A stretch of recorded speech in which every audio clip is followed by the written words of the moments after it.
رب العالمين. الصلاة والسلام على سيد الأنبياء والمرسلين وخاتم النبيين أبي القاسم محمد وآله الطيبين الطاهرين المعصومين المنتجبين المنتخبين ولعنة الله على أعدائهم وغاصبي حقوقهم ومنكري فضائلهم أجمعين.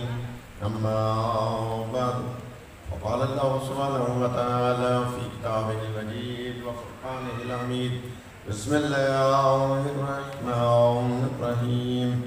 قل كفى بالله شهيدا بيني وبينكم ومن عنده علم الكتاب.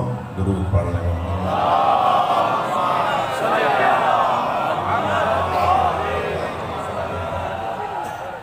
انتہائی باری بالاحترام صاحبان المفہم، جیسے کہ آپ کے علم ہے کہ اس مقدس بارگاہ میں قدمگاہ مولا علی علیہ السلام حیدرآباد میں اشرۂ اربعین کی یہ چوتھی مجلس کہ جس میں گواہ رسالت کے عنوان پر کچھ گزارشات عرض کرنے کی سعادت حاصل ہو رہی ہے، لیکن ابھی تک میں موضوع شروع نہیں کر رہا، اس لیے کہ جو بنیادی بات ہے وہ قرآن مجید کے حوالے سے گفتگو ہے کہ قرآن مجید اللہ کا وہ کلام ہے کہ جس میں اللہ نے پوری کائنات کا علم رکھا ہے.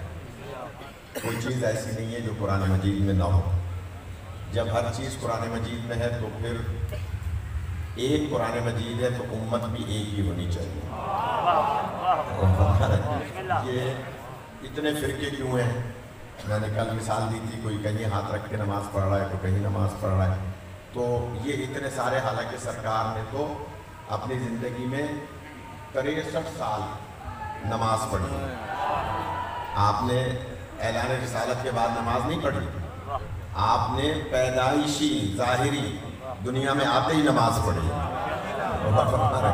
تو جب آپ شروع سے نماز پڑھ رہے ہیں جبکہ ابھی آپ نے اعلان رسالت میں نہیں فرمایا، تو کم از کم ایسے عمل میں جو کفار بھی آپ کو دیکھ رہے ہیں اور بعد میں مسلمان بھی آپ کو دیکھ رہے ہیں، اس میں اتنا زیادہ اختلاف کیوں ہو گیا؟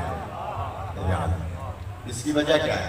اس کی وجہ صرف اور صرف یہ ہے کہ قرآن مجید تو ہر گھر میں ہے، لیکن وہ ہر گھر میں نہیں ہے جن کے گھر میں قرآن نازل ہوا. یہ میں نے ابتدا میں بات عرض کی تھی. وہ اگر ہر گھر میں آ جائیں نا جن کے گھر میں قرآن نازل ہوا تو کوئی اختلاف ہی نہ رہے. اس لیے میں ایک بات کل کی بات سے جوڑنے کے لیے مولانا نے یاد بھی دلا دیا کہ دیکھیے صحابہ کرام قابل احترام، کوئی جھگڑے فساد کی بات نہیں ہے. ہمارا مسلک لڑائی جھگڑے کا نہیں ہے، ہمارا مسلک عقل کا مسلک ہے. اور بھی لے گا کیونکہ حضرت آدم علیہ السلام کی خدمت میں جبرائیل امین علیہ السلام 3 تحفے لائے تھے. جب حضرت آدم پیدا ہوئے اور ملائکہ نے سجدہ کیا، شیطان نے نہیں کیا، اس وقت 3 تحفے اللہ نے بھیجے تھے. ایک عقل کا تحفہ، ایک دین کا تحفہ، ایک حیا کا تحفہ. یہ 3 تحفے کہا کہ آدم سے کہو ان میں سے کسی ایک کو قبول کر لے اور 2 کو چھوڑ دے. حضرت آدم نے عقل کو قبول کیا اور دین اور حیا کو چھوڑ دیا. تو جبرائیل امین علیہ السلام ان دونوں سے کہتے ہیں، دین سے بھی حیا سے بھی، کہ چلو بھائی آدم نے تمہیں قبول نہیں کیا، تم میرے ساتھ واپس جنت میں چلو. آدم نے صرف عقل کو قبول کیا ہے. میں اندازہ لگاؤں گا کہ مجھے آج کیا پڑھنا ہے. مجلس رٹی بھی نہیں ہوتی، میں ماحول اور موضوع دیکھ کر، اور میں اسے خطیب ہی نہیں سمجھتا. جعفر چچا آپ بزرگ ہیں، آپ سے دعا کا طالب ہوں کہ ہاں کہ جو مجمع شناس نہ ہو. لہٰذا میں نے 3 دن میں آپ کو تھوڑا سا کچھ سمجھنے کی کوشش کر لی ہے، تو آپ بھی مجھے سمجھ گئے ہوں گے کچھ نہ کچھ. تو کہ جناب آدم علیہ السلام نے عقل کو قبول کیا، دین اور حیا کو چھوڑ دیا. تو جبرائیل امین نے ان دونوں سے کہا کہ چلو تم واپس جنت میں میرے ساتھ، کیونکہ آدم نے دین اور حیا کو چھوڑ دیا، عقل کو قبول کر لیا. غور کیجیے گا خدا رہا. تو دین اور حیا یک زباں ہو کے جواب دیتے ہیں. اے سردار ملائکہ، ہمیں آپ سے پہلے اللہ نے حکم دیا ہوا ہے کہ دین بھی وہی رہے، حیا بھی وہی رہے جہاں عقل رہے. آپ کو سلامت رکھے، آپ کو زندگی عطا فرمائے، بڑی مہربانی.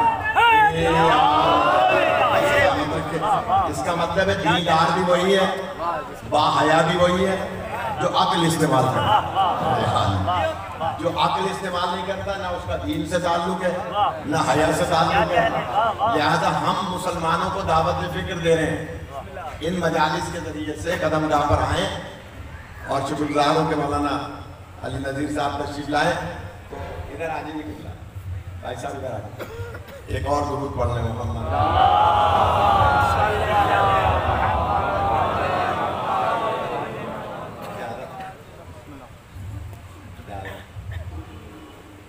یہ جو میں تھوڑا سا وقت اپنے مزاج کے مطابق صرف کرتا ہوں، اس کو پریشان نہ ہوا کریں. میں بعد میں 10 منٹ 20 منٹ آدھا گھنٹہ 1 گھنٹہ زیادہ پڑھ سکتا ہوں، کیونکہ کوئی نبی تلی مجلس نہیں ہوتی کہ یہاں سے یہاں تک میں نے پڑھنا ہے. تو جو بھی باتیں آتی رہیں گی وہ پڑھتے رہیں گے، آپ سنتے رہیں گے. میں صبح تک بھی پڑھ سکتا ہوں. یعنی یہ کوئی منبر پہ دعویٰ نہیں ہے، میں اس کو ثابت بھی کر سکتا ہوں اگر آپ بیٹھنے والے بنے تو. کیونکہ آپ دیکھتے ہیں میرا انداز چیخنے چلانے کا نہیں ہے، شور مچانے کا نہیں ہے، منبر پہ رانے پیٹنے کا نہیں ہے، سیدھا سیدھا انداز ہے. تو آپ بس سماعت فرمائیں گے کہ جناب اختلاف کیا ہے کہ مسلمانوں نے عقل سے کام نہیں لیا، عقل کے مقابلے میں اجتہاد کیا. اور اجتہاد کون سا کیا؟ نص کے مقابلے میں. یعنی جہاں آیت موجود تھی، آیت کہہ رہی ہے کہ فطری طور پر بندہ پیدا ہوا ہے ہاتھ کھول کے، اور قبر میں جائے گا ہاتھ کھول کے.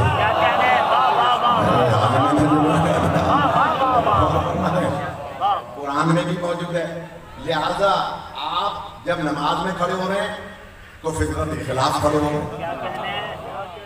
اس کے لیے معذرت کے ساتھ کوئی ناراض نہ ہو. میں کل مثال دے چکا ہوں کہ جناب سیاہ ستہ سے، یعنی 6 کتابیں جو ہیں مسلم، بخاری، نسائی، ماجہ،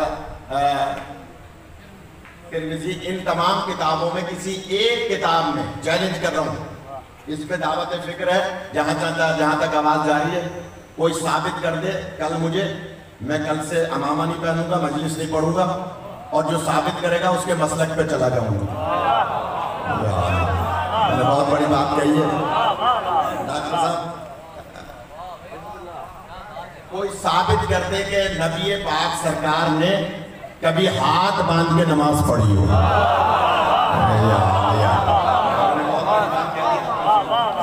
اس کا مطلب کچھ لوگ ناراض ہو رہے ہیں.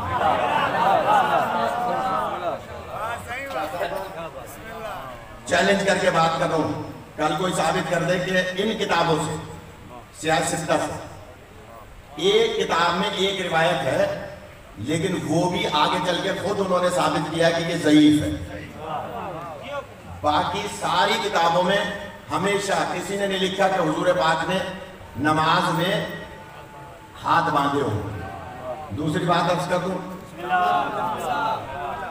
انہی کتابوں سے ایک روایت ثابت کر دیں کہ سرکار نے کبھی قالین یا کپڑے پہ سجدہ کیا ہو.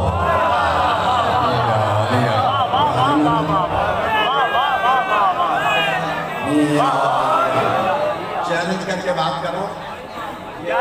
امامیہ کی جانب سے، انجمن امامیہ کی جانب سے دعوت فکر ہے.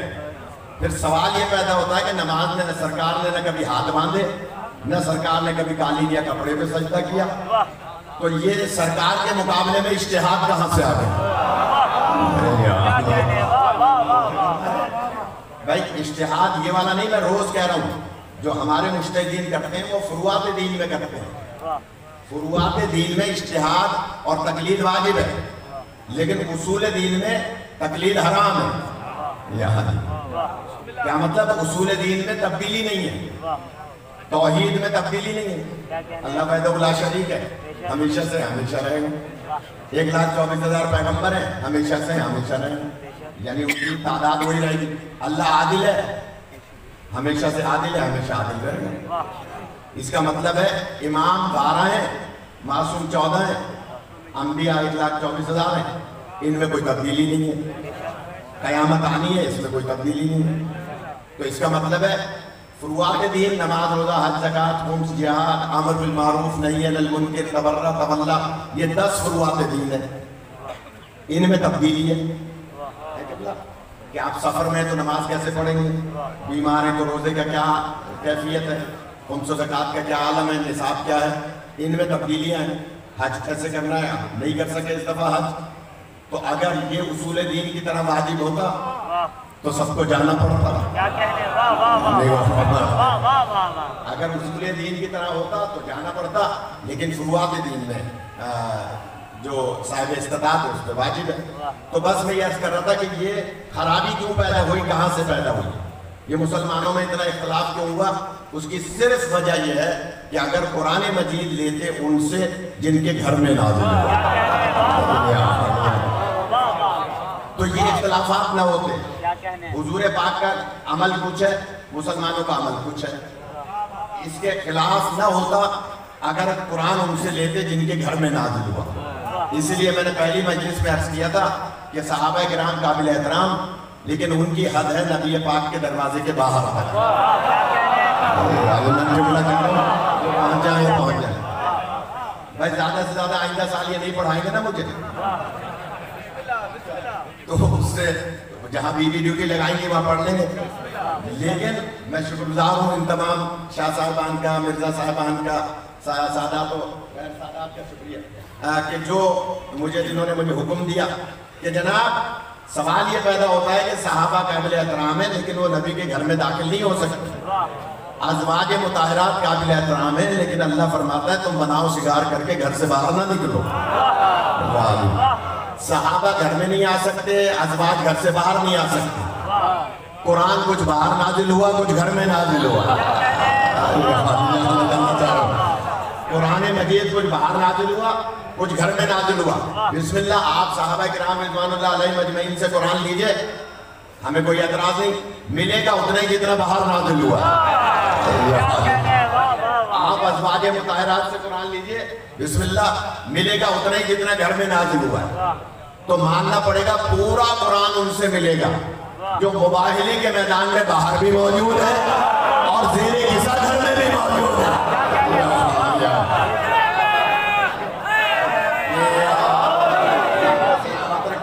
اب اگر پورا قرآن چاہیے تو ان کے دروازے پہ آنا ہوگا. جب ان کے دروازے پہ آئیں گے تو پھر کوئی مسئلہ ہی نہیں ہے. کیا سبب ہے؟ علامہ طالب جوہری صاحب علی اللہ مقاموں کا ایک جملہ یاد آ رہا ہے, ان کے درجات بلند ہوں گے, اجازت دیں تو نقل کر دو. کیا سبب ہے اللہ نے پورا کا پورا قرآن محکم آیات میں نازل نہیں فرمایا؟ محکم آیات کا مطلب کیا ہے؟ جو سمجھ میں آنے والی ظاہراً آیات ہیں. مثلا اقیموا الصلاۃ, آتوا الزکوٰۃ, نماز قائم کرو, زکوٰۃ ادا کرو, سمجھ میں آنے والی آیت. لیکن ادھر ایک آیت ہے استعینوا بالصبر والصلاۃ, مدد مانگو صبر سے اور صلاۃ سے. کیسے مدد مانگے؟ صبر سے اور صلاۃ سے کیسے مدد مانگے؟ یہ سمجھ میں آنے والی آیت نہیں ہے نا. الف لام میم سمجھ میں آنے والی نہیں. اور سب سے پہلے جو ترجمہ ہوا ہے وہ ہماری سندھی زبان میں ہوا ہے. عربی سے کسی بھی زبان میں ترجمہ ہوا ہے دنیا میں سب سے پہلے سندھی زبان میں ہوا. آپ سندھی زبان کا ترجمہ اٹھا کے دیکھ لیں, الف لام میم اوپر عربی میں لکھا ہے تو نیچے بھی الف لام میم لکھا ہے. ترجمہ نہیں کیا. فارسی کا اٹھا کے دیکھ لیں, اردو کا اٹھا کے دیکھ لیں, ہمارا فرمان علی صاحب کا دیکھ لیں, کسی کا دیکھ لیں, ترجمہ نہیں کیا. اس کا مطلب کیا ہے کہ اس کا ترجمہ کوئی جانتا ہی نہیں ہے. اچھا, جب کوئی جانتا ہی نہیں ہے تو اللہ نے نازل کیوں کیا؟ تھوڑا سا جاگنا پڑے گا. میں اور 10-15 منٹ آدھا گھنٹہ پڑھ لوں گا, زیادہ گھبرائے نہیں, لیکن ذرا مجھے تمیز باندھنے دیں. ڈاکٹر خالد صاحب, میں توجہ کا طالب ہوں کہ جناب یہ الف لام میم کا ترجمہ کیوں نہیں کیا؟ کاف ہا یا عین صاد کا ترجمہ کیوں نہیں کیا؟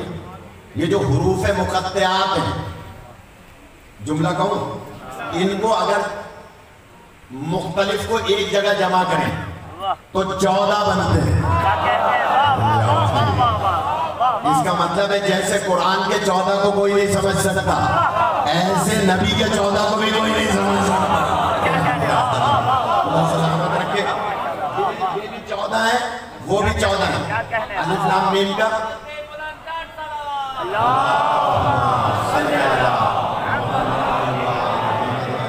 ترجمہ کوئی بھی نہیں کرتا. قبلہ کسی نے ترجمہ کیا. اس کا مطلب کیا ہوا؟ علامہ طالب جوہری صاحب قبلہ کا جملہ یاد آ رہا ہے. وہ فرماتے ہیں کہ اللہ چاہتا تو پورا قرآن محکم آیات میں نازل کر دیتا. اللہ کے لیے کوئی مسئلہ نہیں, قادر مطلق ہے. اچھا, چاہتا تو پورا قرآن متشابہ آیات میں نازل کر دیتا جو کسی کی سمجھ میں ہی نہیں آتا. یہاں جیسے یہ سمجھ میں نہیں آ رہا, الف لام میم وغیرہ یہ سمجھ میں نہیں آ رہا. کیوں؟ اللہ نے کچھ محکم رکھا کچھ متشابہ رکھا. جملہ سنیں گے, علامہ کی روح شاد ہوگی اور میں دیکھوں آپ کیسے سنتے ہیں. وہ فرماتے ہیں اللہ قادر ہے, چاہتا تو پورا محکم رکھ دیتا, چاہتا تو پورا متشابہ رکھ دیتا, لیکن اس نے متشابہ اس لیے رکھا, محکم اس لیے رکھا کہ محکم آیت پڑھ کے قرآن کھول کے دیکھیں گے کیونکہ سمجھ میں آنے والی آیات ہے. اگر پورا قرآن متشابہ ہوتا تو کوئی قرآن کو ہاتھ ہی نہ لگاتا کہ اس کی تو ایک آیت بھی سمجھ میں نہیں آتی, اس لیے کھولنے کی کیا ضرورت ہے. محکم اس لیے رکھی کہ قرآن کو کھول کر دیکھیں, متشابہ اس لیے رکھی کہ جب ان آیات میں آیات سمجھ میں نہیں آئیں گی تو ان کے دروازے پہ آنا پڑے گا کسی کے گھر میں قرآن نازل ہوا. خدا زندگی اس لیے نہیں سمجھ.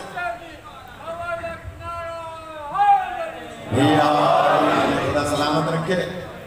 سوا اللہ کے نعرے کا بھی بہت سو نے جواب نہیں دیا. نعرے کا جواب آپ کو سب کو دینا ہے.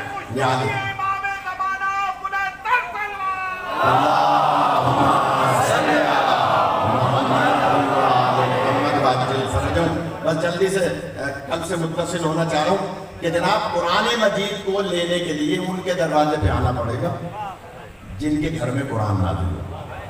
اس لیے نبی پاک نے واضح طور پہ فرمایا القرآن مع علی والعلی مع القرآن. قرآن علی کے ساتھ ہے, علی قرآن کے ساتھ ہے. ابھی میں جیسے ہی اترا گاڑی سے تو یہ شاہ صاحبان پوچھنے لگے کہ مولانا کس کے ساتھ آئے ہیں. میں نے کہا ذیشان جعفری بچے کے ساتھ آئے ہوں. اب دوبارہ مجھے کہنے کی ضرورت نہیں ہے کہ ذیشان جعفری بھی میرے ساتھ آیا ہے. جب میں نے ایک دفعہ پوچھنے پہ کہہ دیا کہ میں ذیشان کے ساتھ آیا ہوں, انڈرسٹوڈ ہے کہ میں اس کے ساتھ آیا ہوں تو وہ بھی میرے ساتھ آیا. میں دوبارہ تو نہیں کہوں گا نا کہ وہ میرے ساتھ آیا میں اس کے ساتھ آیا ہوں. نبی کبھی اضافی جملہ نہیں فرماتے. میں جان دینا چاہتا ہوں, آپ کبھی نعوذ باللہ عبث جملہ نہیں فرماتے. جو فرماتے ہیں وہ وہی ہوتا ہے جو وحی خدا ہوتا ہے. یہ کبھی اضافی جملہ نہیں فرماتے. جب ایک دفعہ فرما دیا کہ القرآن مع علی تو بچوں کی بھی سمجھ میں آ جائے گا کہ جب قرآن علی کے ساتھ ہے تو علی بھی قرآن کے ساتھ ہے. یہ نبی پاک جو پابند وحی ہے وہ دوبارہ کیوں فرما رہے ہیں کہ قرآن علی کے ساتھ ہے اور علی قرآن کے ساتھ ہے. یہ دوبارہ کہنے کی ضرورت کیا ہے؟ یہ علماء ہی پڑھتے ہیں. جو میں دہرا رہا ہوں کہ نبی بتانا یہ چاہتے ہیں کہ اگر قرآن سمجھ میں نہ آئے تو علی کے دروازے پر آنا, اور علی سمجھ میں نہ آئے تو قرآن کھول کھول کر دیکھنا. آپ کو سلامت رکھے, آپ کو سلامت رکھے.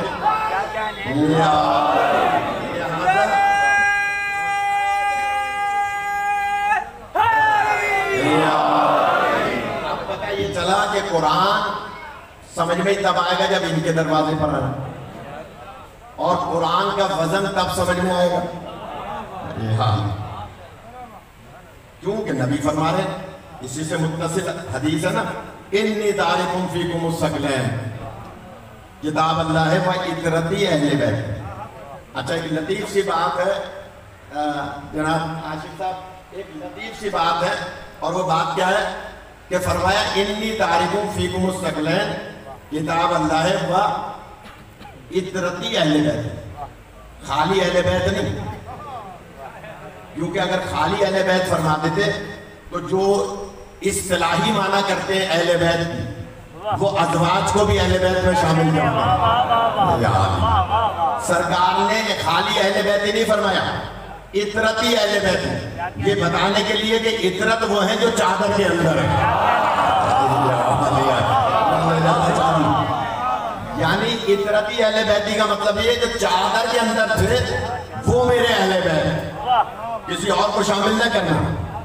لہذا فرمایا ایک اللہ کی کتاب چھوڑ کے جا رہا ہوں اور دوسرے میرے اہل بیت۔ اور کل میں نے مدد لیا تھا جعفر چچا اور جو لوگ کل نہیں تھے ان کے لیے سے سبق لینے کے لیے سنانے کے لیے ایک جملہ کہہ رہا ہوں، ثقلین ہم وزن دارین کے، دارین ہم وزن امرین کے، امرین ہم وزن زہرین کے، زہرین ہم وزن مغربین کے، مغربین ہم وزن ثقلین کے، ثقلین ہم وزن حسنین کے۔ یہ سارے تثنیے کے صیغے ہیں۔ اس کا مطلب یہ ہوا کہ زمین و آسمان کو ملا کر امرین کہتے ہیں، نبی اور علی کو ملا کے امرین کہتے ہیں، زمین و آسمان کو ملا کر دارین کہتے ہیں، قرآن و اہل بیت کو ملا کر ثقلین کہتے ہیں، حسن اور حسین کو ملا کر حسنین کہتے ہیں، مغرب اور عشاء کو ملا کر مغربین کہتے ہیں، ظہر اور عصر کو ملا کر ظہرین کہتے ہیں، کیونکہ ان میں کسی کے بھی مزاج میں فرق نہیں ہے۔ جو مزاج قرآن کا ہے وہی اہل بیت کا مزاج ہے، جو مزاج اور وزن۔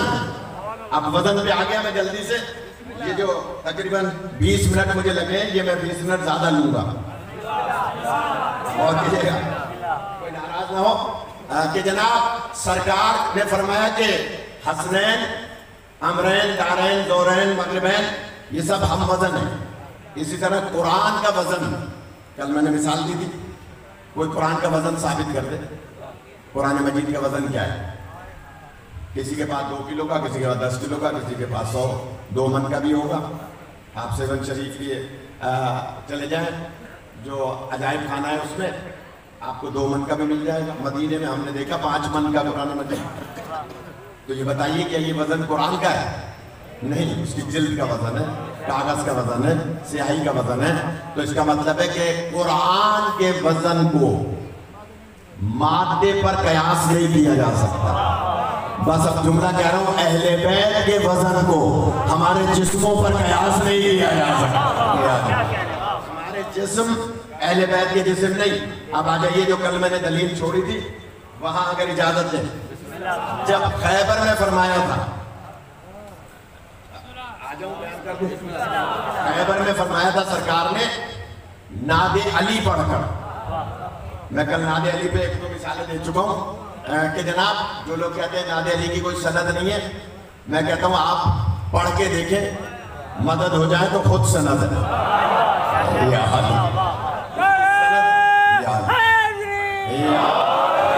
سند ڈھونڈنے کی ضرورت نہیں ہے۔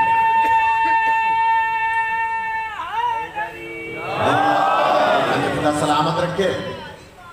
جب خیبر کے میدان میں آپ سب جانتے ہیں اور یہ سب نے لکھا شیعہ سنی کتابوں میں کہ نبی پاک نے جب 39ویں شب گویا گزر گئی اور 40ویں شب آئی تو آپ نے فرمایا تھا کہ کل میں علم اسے دوں گا جو اللہ اور رسول کو دوست رکھتا ہوگا۔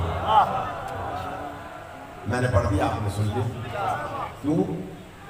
بچپن سے سنتے آ رہے ہیں، یہ ہر ذاکر خطیب سے سنتے ہیں۔ لیکن میں ایک جملہ کہوں، اگر مرزا صاحب غور فرمائیں، ایک جملہ کہوں، کل میں علم اسے دوں گا جو اللہ اور رسول کو دوست رکھتا ہوگا۔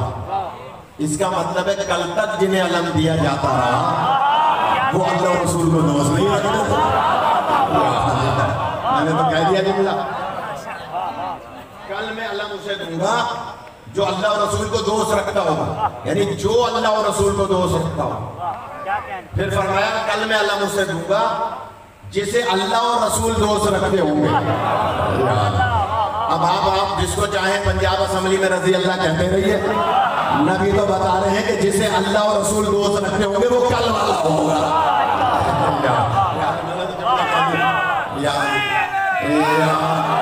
یہ بل پیش کرنے کی کوشش کی گئی تھی نا ابھی پنجاب اسمبلی میں کہ جناب کسی کو بھی علیہ السلام نہ کہیں، کسی کو بھی سلام اللہ علیہ نہ کہیں، سب رضی اللہ تعالیٰ یا انہو یا انہا، یعنی کسی کو بھی سلام اللہ نہ کہو یا علیہ السلام نہ کہو۔ یہ بل پیش ہو گیا تھا، اور شکر ہے کہ پنجاب اسمبلی کے گورنر کو اللہ نے عقل دی، بعد میں وزیر اعظم نے بھی متنازع بل کہہ کے اس کو رد کر دیا، لیکن پیش تو ہو گیا تھا، اراکین اسمبلی نے تو منظور کر لیا تھا۔ اور پھر قومی اسمبلی میں آپ کے سندھ کی تھی نصرت پٹھانی، حیدرآباد کی ہیں، اچھا یہ میرے علم میں اضافہ ہو گیا، پھر تو آپ انہیں قدم گاہ پہ دعا دیں۔ جملہ کہوں، پارٹی ان کی کوئی سی بھی وہ اس سے غرض نہیں ہے، جملہ کیا ہے ان کا؟ قومی اسمبلی کے بیان میں فلور پہ کھڑی ہو کے کہتی ہیں نصرت پٹھانی صاحبہ میرا سلام ہے ان کو اس منبر سے، اور ان کے لیے دعا ہے کہ وہ اور ترقی کریں۔ جملہ کہوں، انہوں نے قومی اسمبلی کے فلور پہ کہا کہ رضی اللہ وہ ہوتے ہیں جو ماضی میں کافر رہے ہوں۔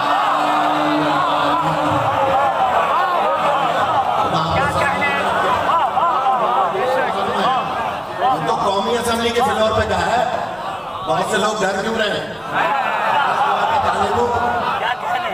بہت سے لوگوں کے چہرے متغیر ہو گئے۔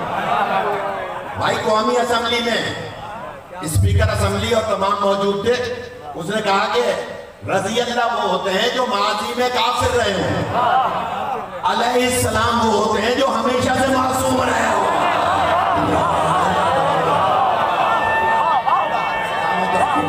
خدا زندگی دے،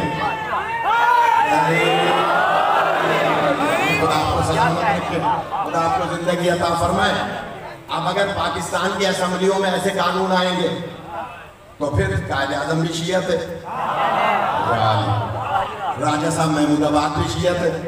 اور ایک بچوں کی معلومات میں اضافے کے لیے جملہ کہہ دوں اگر اجازت دیں، آپ اٹھا کے دیکھ لیں کتابیں نہ ہو میں ذمہ دار ہوں۔ پاکستان سن 47 میں بنا، یہ جو بزرگ حضرات اس وقت بچے ہوں گے یا لڑکپن میں ہوں گے انہیں یاد ہوگا کہ پہلے سال پاکستان کے اندر جو نوٹ چل رہا تھا وہ نوٹ انڈیا کا تھا، اس پہ ربڑ کی مہر لگی ہوئی تھی حکومت پاکستان۔ کیوں؟ ابھی تو ملک بنا ہے، ابھی تو اسٹیٹ بینک نے کام ہی کرنا شروع نہیں کیا۔ غور کیجیے گا، نوٹ تو چھپے گا تب جب اسٹیٹ بینک میں سونا ہوگا۔ نوٹ کی جو جانتے ہیں بینک سے تعلق رکھتے ہیں یا معاشیات سے تعلق رکھتے ہیں وہ جانتے ہیں کہ نوٹ بنتا ہی تب ہے جب سونا مضبوط ہو خزانے میں۔ یہ جو نوٹ بڑھاتے جا رہے ہیں، 5000 کا نوٹ ابھی سنا ہے 10,000 کا بھی آنے والا ہے، آ گیا۔ یہ بنتا ہی تب ہے جب خزانے میں نوٹ کی سونے کی ویلیو کم ہو جائے، جب بہت سے لوگ حکومتوں کے نام پہ جھوٹ لوٹ کے خزانے باہر لے جائیں۔ نہیں غور فرمایا، تو ویلیو کم تب ہوتی ہے اور نوٹ بڑھتا تب ہے، یعنی اس کا جو حجم بڑھا دیتے ہیں۔ پہلے 500 کا بڑا سے بڑا نوٹ تھا، پھر 1000 کا ہو گیا، اب 5000 کا ہو گیا، اب 10 کا بھی آ گیا۔ تو اس کا مطلب کیا ہے؟ سونے کی ویلیو کم ہوگی۔ تو پہلے سال سن 47 میں پاکستان کا نوٹ نہیں تھا، نوٹ انڈیا کا ہی تھا، اس میں مہر لگی ہوتی تھی حکومت پاکستان۔ حیدرآباد دکن کے ناظم تھے نظام حیدرآباد، نام تھا ان کا عثمان علی خان۔ نام پہ نہ جایا کریں، کردار دیکھنا چاہیے۔ نام ہوتے ہیں، کردار ہوتا ہے۔ عثمان علی خان نے قائد اعظم کو پیغام بھیجا کہ میں بھی اسناسی شیعہ ہوں، آپ بھی اسناسی شیعہ ہیں، آپ نے یہ ملک بنایا ہے، ہمارا حصہ تو پاکستان میں شامل نہیں ہوا اس لیے کہ وہ ذرا دور تھا، اس نقشے میں نہیں آ رہا تھا، لہٰذا آپ نوٹ چھاپیں۔ انہوں نے کیسے چھاپوں؟ خزانے میں پیسے نہیں۔ انہوں نے کہا آپ پانی کا خالی جہاز میرے یہاں بھیج دیں، پانی کا خالی جہاز میرے یہاں بھیج دیں، میں سونے کی اینٹیں اس میں بھر کے بھیج دوں گا۔ نظام حیدرآباد اسنا شیعہ عثمان علی خان نے پانی کا جہاز، قائد اعظم نے بھی بڑا جہاز بھیجا تھا، وہ سونے کی اینٹوں سے پر کر کے بھر کے، پانی کا جہاز کتنا بڑا ہوتا ہے، وہ بھیج دیا تھا کراچی اسٹیٹ بینک کے لیے. آج بھی عثمان علی خان کی سونے کی اینٹیں اسٹیٹ بینک آف پاکستان میں موجود ہیں، جس کی وجہ سے نوٹ چھپا تھا. اب جملہ کہہ دوں، قائد اعظم بھی شیعہ، علامہ اقبال آخری وقت میں علی ولی اللہ پڑھ کے مرے ہیں. آیت اللہ جزائری نے انہیں شیعہ کیا تھا. علامہ اقبال بھی شیعہ. راجہ صاحب محمود آباد نے دولت بلینک کیچ دیا تھا، وہ بھی شیعہ. نظام حیدرآباد جس نے سونے کی اینٹیں بھیجی، آج تک اسٹیٹ بینک میں ان کی اینٹیں موجود ہیں، وہ بھی شیعہ. تو اب میں جملہ کہہ دوں، اگر اس ملک میں اسمبلیوں میں ایسے بل پاس ہوں گے تو پھر ان لوگوں کے لیے جو جیب میں 5000 کا نوٹ رکھ کے پھرتے ہیں اور شیعہ کی تصویر جیب میں رکھتے ہیں، ان کے لیے وہ نوٹ بھی حرام ہو جائے گا، یہ ملک بھی حرام ہو جائے گا.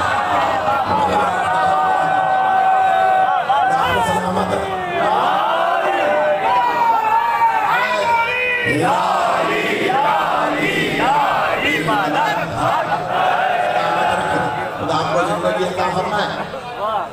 آپ تاریخ اٹھا کے دیکھ لیں، ان بچوں کو نہیں بتائیں گے تو کون بتائے گا؟ بعض لوگ کہتے ہیں ایسی باتیں مجلس میں کیوں پڑھ رہے ہیں، تو کہاں پڑھیں گے پھر؟ پتا تو چلے نا کہ اس ملک کی بنیاد میں کس کا لہو لگا ہے. آج قابض وہ ہیں جو قائد اعظم کو کافر اعظم کہتے تھے، پاکستان کی تحریک کو کفرستان کی تحریک کہتے تھے. آج وہ ملک کے اوپر قابض ہیں. انہیں پتا ہونا چاہیے کہ وہاں نماز ہی پڑھنا حرام ہو جاتی ہے جہاں مالک کی اجازت نہ ہو. مالک ہے سارے کے سارے شیعہ، اگر انہیں ہی کافر کہیں گے تو نہ نماز کام آئے گی، نہ روزہ کام آئے گا، نہ خمسہ زکوٰۃ کام آئے گا. بڑی مہربانی، زندہ رہے.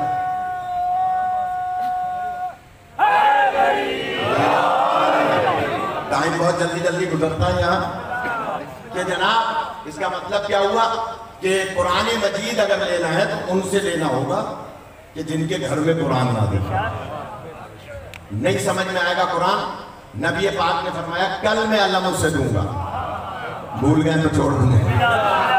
بات لمبی ہو جاتی ہے کہ جو اللہ اور رسول کو دوست رکھتا ہوگا، جو اللہ اور رسول کو دوست رکھتا ہوگا، اللہ اور رسول جسے دوست رکھتے ہوگا، اور جو کرار بھی ہوگا.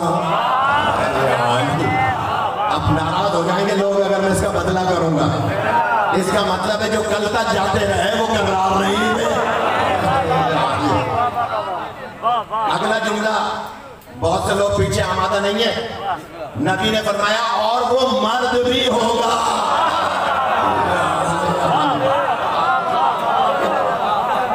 مرد بھی ہوگا. حضرت عمر رضی اللہ تعالیٰ عنہ فرماتے ہیں، غور کیجئے گا، کہ علی ابن ابی طالب کو اللہ نے جو بہت ساری فضیلتیں عطا فرمائیں، ان میں بہت ساریوں میں سے 3 اور 3 میں سے 1 اللہ مجھے دے دیتا تو میرے لیے قیامت تک کافی تھا. کسی نے پوچھا کہ یا حضرت وہ کون سی فضیلت ہے؟ فرمایا علی کی سب سے پہلی فضیلت ہے کعبے میں پیدا ہونا. علی کی دوسری فضیلت ہے زہرا سے شادی ہونا، اور علی کی تیسری فضیلت ہے خیبر میں علم ملنا.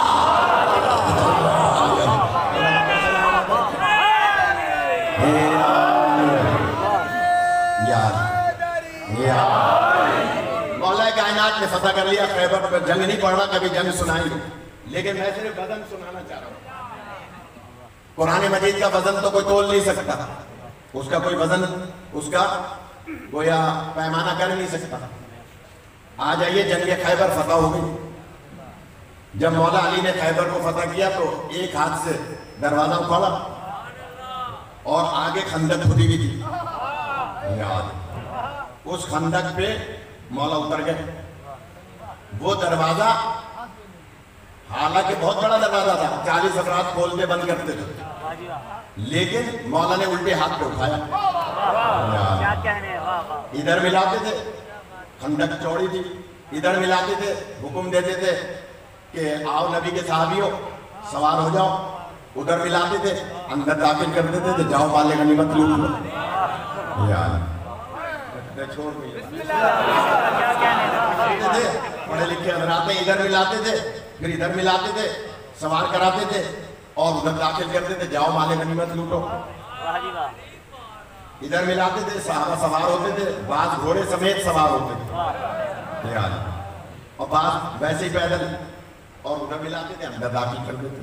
یہ میں ایک دفعہ اور دہراؤں گا تاکہ جو حضرات آنکھیں کھول کے سو رہے ہیں وہ جانے۔ اور وہ جملہ کیا ہے؟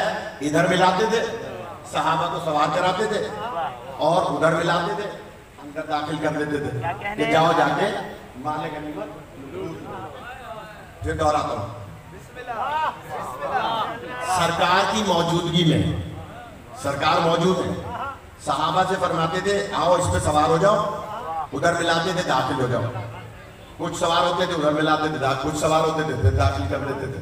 جملہ کہوں گا میں اتنے بار دہرانے کے بعد، پتہ یہ چلا سرکار کی موجودگی میں سرکار کے صحابہ جب ایک معمولی خندق بغیر علی کے پار نہیں کر سکتے تو پولیس رات بغیر علی کے کیسے پار کر لیا؟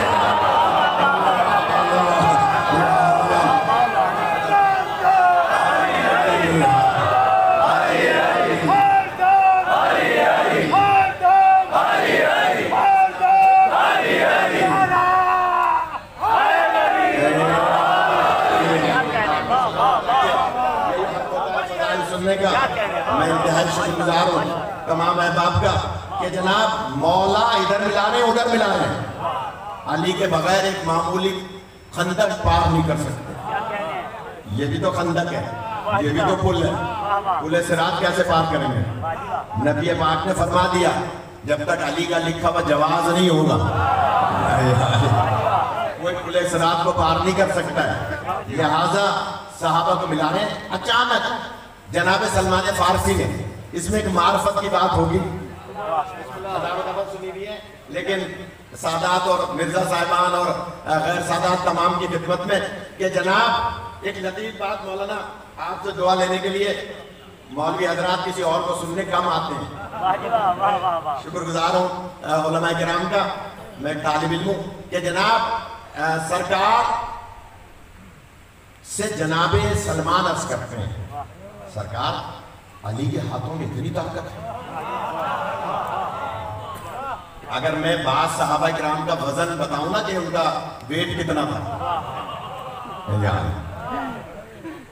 تو آپ حیرت کریں گے، وہ بھی سوال ہو کے ادھر جا رہے تھے۔ اسی بات کو دیکھ کے جناب سلمان نے کہا تھا علی کے ہاتھ میں اتنی طاقت کہ دروازہ اتنا بھاری اٹھائے تھے، پھر بھاری بھاری صحابہ کو اٹھائے تھے اور پھر اندر داخل کر رہے ہیں، علی کے ہاتھ میں اتنی طاقت۔ نبی نے جو جملہ فرمایا فرمایا تم علی کے ہاتھوں کو دیکھ رہے ہو، تم علی کے ہاتھوں کو دیکھ رہے ہو، ذرا علی کے پیروں کو تو دیکھو۔ یہاں تک پڑھ دیتے ہیں ہم مولوی صاحبان، اس سے آگے میں دعا لینا چاہ رہا ہوں اور میں دیکھوں آپ کیسے سنتے ہیں۔ یہ قدم گاہ کے نجف ہند کے لوگ موجود ہیں، میں جملہ کہہ رہا ہوں، نجف سندھ نہیں کہہ رہا ہوں، نجف ہند کہہ رہا ہوں، اس لیے کہ یہ سب سے پہلے قدم گاہ ہندوستان پاکستان میں یہیں پر آئے تھے مولانا کے، اور فرمان ہے یہ بھی میرے پاس تاریخ ہے، حالانکہ ہندوستان میں بھی بہت سی جگہوں پہ مولا کے قدم گاہ ہیں، لیکن سب سے پہلے یہ آپ کے حیدرآباد میں مولا کے قدم آئے، لہٰذا اس کی بھی تاریخ ہے پوری۔ تو میں جلدی سے جملہ کہہ رہا ہوں کہ جناب نبی پاک فرماتے ہیں تم علی کے ہاتھوں کو دیکھ رہے ہو، ذرا علی کے پیروں کو تو دیکھو۔ اب جو دیکھا تو مولا ہوا پر مولا تھا۔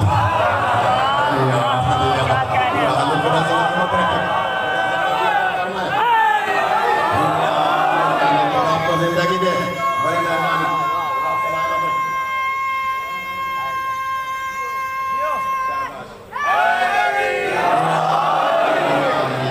سلامت رکھے، یہ بچہ اوپر بیٹھنے والوں کو سبق دے رہا ہے،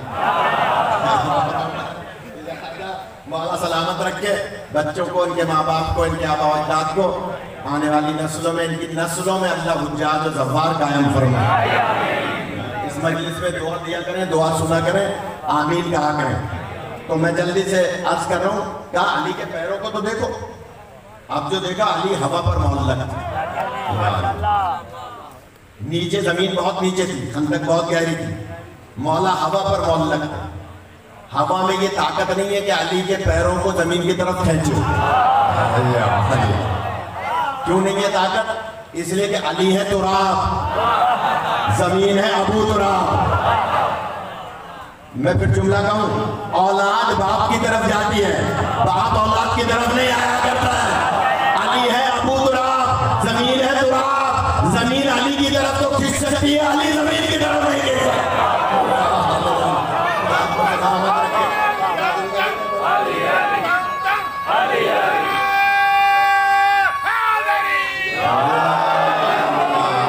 خدا سلامت رکھے،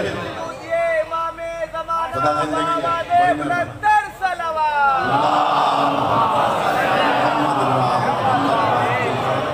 اب مولا علی علیہ السلام کا وزن کوئی قیاس کر سکتا ہے؟ اس لیے کہ علی ہوا پر معلق ہے. علی کے وزن کو مادے پہ قیاس نہیں کیا جا سکتا، اس لیے کہ جیسے قرآن کا وزن مادے پہ قیاس نہیں کیا جا سکتا، اسی طرح علی کا وزن مادے پہ قیاس نہیں کیا جا سکتا. ایک بہت بڑی بات کہنے جا رہا ہوں، شاید ہر ایک کو برداشت نہ ہو. یہ بھی شکر ہے کہ یہ بہت کم بانی ایسے ہوتے ہیں کہ زبردستی کھانا کھلاتے ہیں بعد میں، ورنہ اکثر کہتے ہیں کہ اچھا مولانا جا رہے ہیں تو چلے جائیں. تو بعد میں ہم کھانا کھاتے ہیں یہاں اوپر نیاز کھاتے ہیں، تو جس کو ہضم نہ ہو بات وہ آ کے ہمارے ساتھ کھانا کھا لے. غور فرما دیں، جملہ کہہ رہا ہوں. مولا کائنات کا وزن آپ اپنے جسم پر قیاس نہیں کر سکتے. کیوں؟ دلیل دے رہا ہوں چچا، دلیل دے رہا ہوں. اگر آمادہ ہوں، کسی نے پوچھا چھٹے امام پاک سے،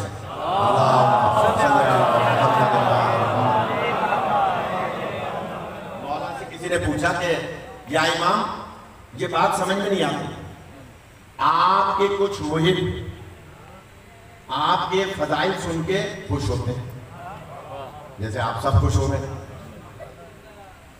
اور وہی لوگ مسائل سن کے روتے ہیں، تو اور لوگ ایسا نہیں کرتے. بھائی آپ دیکھ رہے ہیں کراچی میں ریلیاں نکل رہی ہیں نا، یزیدیہ زندہ باد، تو وہ ایسا نہیں کر رہے. نہیں وہ ایسا نہیں کر رہے نا. آپ لوگ ایسا کر رہے ہیں، فضائل سن کے خوش ہو رہے ہیں، جب مسائل بیان ہوتے ہیں تو روتے ہیں. یہ ابھی کیا نام تعمیر حسین صاحب ابھی مسائل پڑھ رہے تھے، آپ رو رہے تھے. میں پڑھوں گا آپ روئیں گے. کوئی بھی پڑھتا ہے مسائل آپ روتے ہیں، مولانا پڑھتے ہیں مولانا. تو کیا سبب ہے؟ امام سے پوچھا اس کا راز کیا ہے. یار آپ اپنی قسمت پہ ناز کیجئے گا.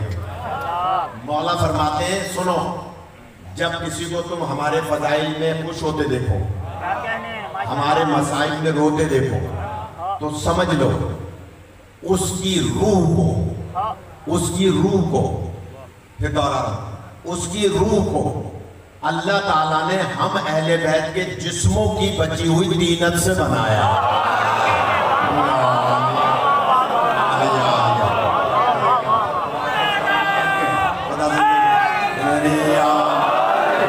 ناز کریں، شاباش، زندہ رہے. بشارت بھائی عجیب بات ہے،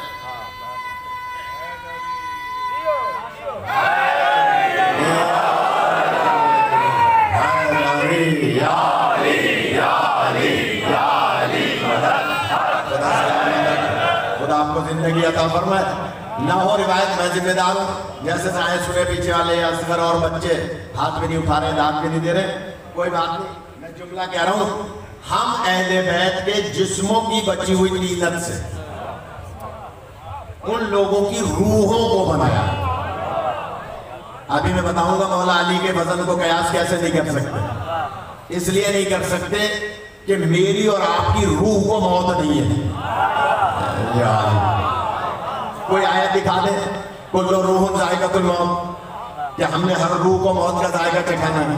نہیں، جب میری اور آپ کی روح کو موت نہیں ہے تو میری روح بنی کس سے؟ ان کے جسموں کے بیچ بچی ہوئی طینت سے. تو جب میری روح کو موت نہیں ہے تو 14 کے جسموں کو موت نہیں ہو سکتی ہے.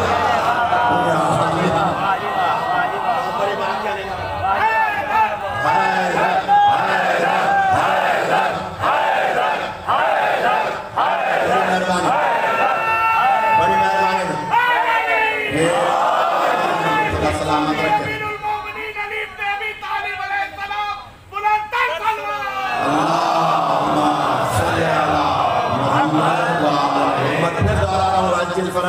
دیکھیے جب ہماری روح کو موت نہیں ہے نا، یہ ایک فلسفے کا موضوع ہے.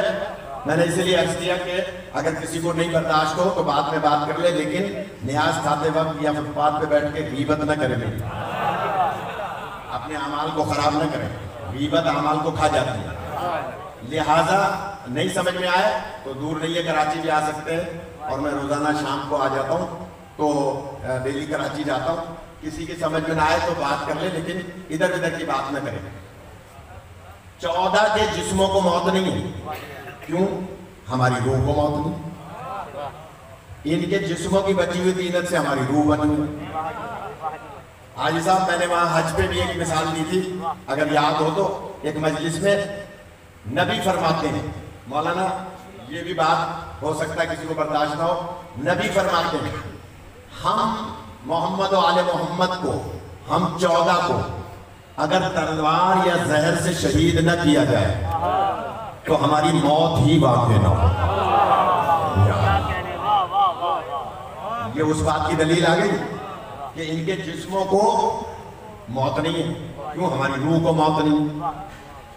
مولا سے پوچھا تھا، مولا ہماری روح کبھی روح کے موضوع پہ عرض کروں گا تو اس میں یہ بات آئے گی، لیکن ایک جملہ کہہ رہا ہوں کہ ہماری روح کو اللہ نے کن کن چیزوں سے بنایا ہے؟ تو فرمایا 6 چیزوں سے تمہاری روح بنی ہے. 6 چیزوں سے تمہاری روح بنی ہے. اب ماننا پڑے گا جن 6 چیزوں سے میری اور آپ کی روح بنی ہے، انہی 6 چیزوں سے ان کے جسم بنے ہیں. کیوں؟ ان کے جسموں کی بچی ہوئی طینت سے ہماری روح بنی ہے. فرمایا اگر ہم 14 کو تلوار یا زہر سے شہید نہ کیا جائے تو ہماری موت ہی واقع نہ ہو. بہت بھاری بات کہہ رہا ہوں آج کی مجلس کی. تو میں کینیڈا میں پڑھ رہا تھا تو ایک صاحب نے کہا مولانا اس کی کوئی دلیل دیجئے. میں نے کہا دلیل یہ ہے کہ ہماری یہاں موت اس لیے ہے کہ ہمارے یہاں افراط و تفریط ہے. ہمارے یہاں افراط و تفریط ہے. کیا مطلب؟ ہم عین عدل نہیں ہیں. 14 عین عدل ہیں. ان کا اٹھنا بھی عدل ہے، ان کا بیٹھنا بھی عدل ہے، ان کا چلنا بھی عدل ہے، ان کا پھرنا بھی عدل ہے، ان کا بولنا بھی عدل ہے، ان کا سونا بھی عدل ہے. جملہ کہوں، ان کا کسی کو کاندھوں پہ بٹھانا بھی عدل ہے، ان کا کسی کو حجرے سے نکالنا بھی عدل ہے. سلامت رکھے.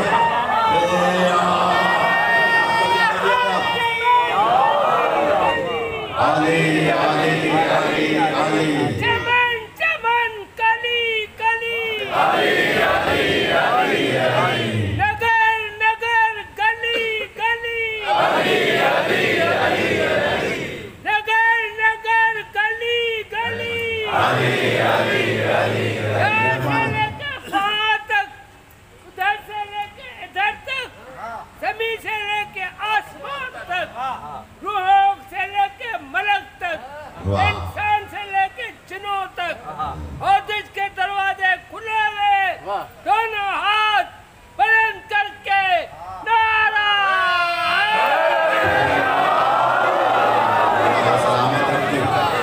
یہی حق ہوتا ہے فضائل سننے کا. ان کو تو ملنگ کو مجھے دینے کا خدا سلامت رکھے. کہ جناب ان کے جسموں کو قیاس نہیں کیا جا سکتا. کیوں؟ دلیل پھر دے رہا ہوں. فرماتے ہیں نبی پاک اگر ہم 14 کو تلوار اور زہر سے شہید نہ کیا جائے تو موت ہی واقع نہ ہو. دلیل دوں؟ یار ان کے ہاں افراط و تفریط نہیں ہے، ہمارے ہاں افراط و تفریط ہے. مثال کے طور پہ ابھی بعد میں نیاز یہ انجمن امامیہ والے کھلائیں اور نیاز میں کچھ زیادہ حلوہ، زیادہ جو ہے کھانے پینے کی چیزیں رکھ دیں، اور کچھ لوگوں کا خدا نہ خواستہ نیاز کے شفا ہونے کا عقیدہ بھی نہ ہو اور وہ زیادہ کھا لیں تو ڈائریا ہوگا یا نہیں؟ یہ زیادہ کھانا ہی افراط و تفریط ہے. عالمہ نے بہت آسان الفاظ میں بیان کر دیا. یہ جو ہم پرائی چیز دیکھ کے زیادہ کھا لیتے, شادی میں جاتے ہیں دینے ہمیں 500 روپے لفافے میں اور پلیٹ بھر لیں. کھانا اتنا سا ہے, پلیٹ بھر لیں.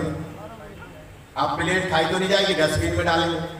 اچھا یہ بھی عرض کر دوں, شرعی ذمہ داری ہے میری کہ یہ جو آپ ڈسٹ بین میں ڈال کے ضیاء کر رہے ہیں نا, اس کا حساب وہ شادی والا نہیں دے گا, یا وہ نیاز کھلانے والا نہیں دے گا. یہ جو پلیٹ میں نکال رہا ہے اسے حساب دینا ہوگا. مولا کائنات سے کسی نے پوچھا تھا کہ مولا اسراف کی تعریف کیا ہے؟ مولا فرماتے ہیں جو تم پانی پی کے 2 گھونٹ بچا کے پھینک دیتے ہو, اسی کو اسراف کہتے ہیں. اور اسراف کا شمار جہنمیوں میں ہوتا ہے. جو اسراف جان بوجھ کے کرتا ہے, کل یاد ہوگا مرزا عاشق صاحب, کل میں نے پانی پیا بوتل میں رہ گیا تھوڑا سا پانی, تو میں نے کہا موسیٰ کاظم بھائی سے, میں نے کہا یہ بوتل رکھ لے, میری گاڑی میں رکھوا دیجیے گا. کہنے کہ کیوں؟ میں نے کہا یہ بچ گیا ہے, یہ اگر یہاں ظاہر بعد والا کوئی پیے گا تو نہیں پھینک دے گا, تو یہ اسراف میرے نامہ اعمال میں آئے گا. لہذا یہ اسراف کی تعریف ہے کہ مولا فرما رہے ہیں جو آپ بعد میں 2 گھونٹ پانی گلاس میں پھینک دیتے ہیں. بعض لوگ تکبر میں پھینک دیتے ہیں پیسے کی وجہ سے کہ میں تو پیسے والا ہوں, یہ پانی آخر کیوں پیوں. نہیں, اسراف ہے. اسراف کا حساب کتاب سب کو دینا ہوگا. مولا فرماتے ہیں اسراف, اور جملہ کہوں میں, یہ ہے افراط و تفریط. یہ 14 میں نہیں ہے. اور جہاں افراط و تفریط نہیں ہوگا وہ عدلی عدل ہوگا. اب میں دلیل دوں گا, دیکھیں آپ کیسے سنتے ہیں. اور مجھے یقین ہے جن لوگوں نے ابھی تک گردن بھی نہیں ہلائی وہ باقاعدہ داد نہ دیں تو پھر کہیے گا. میں جملہ کہہ رہا ہوں, جس 14ویں کو جس آخری امام کو جس 14ویں کو تلوار اور زہر نے ابھی تک نہیں چھوا, وہ ابھی تک زندہ ہے یا نہیں ہے؟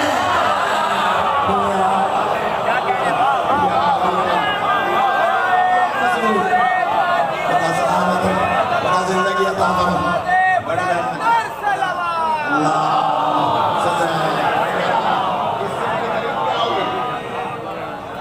جس 14ویں کو تلوار نے نہیں چھوا وہ زندہ ہے یا نہیں؟ تو ایسے ہی اگر 13 کو نہ چھوتا تو وہ بھی ایسے ہی رہتے. جب سب فنا ہو جائے گا, مولانا سے پوچھئے گا قرآن کی آیت نہ ہو میں ذمہ دار ہوں. یہ میرے دائیں بائیں 2 مولوی بیٹھے, ہر ایک کے دائیں بائیں 2 فرشتے ہوتے ہیں, اور یہ امتحان لینے کے لیے 2 مولوی تشریف فرمائے اور سب پڑھے لکھے ہیں. میں جملہ کہہ رہا ہوں کہ جناب جب سب کچھ فنا ہو جائے گا, قیامت برپا ہو جائے گی, قیامت برپا ہو جائے گی, تو اللہ تعالیٰ فرمائے گا بتاؤ آج کس کا ملک ہے, کس کی حکومت ہے. اللہ فرمائے گا بتاؤ آج کس کی حکومت ہے. جب سب کچھ قیامت ہو جائے گی, حساب کتاب ہو جائے گا, پھر اللہ کہے گا بتاؤ کس کی حکومت ہے. جملہ کہوں میں, یہ لفظ بتاؤ بتلا رہا ہے کہ کوئی بتانے والے ہوں گے کہ تیری ہی حکومت ہے.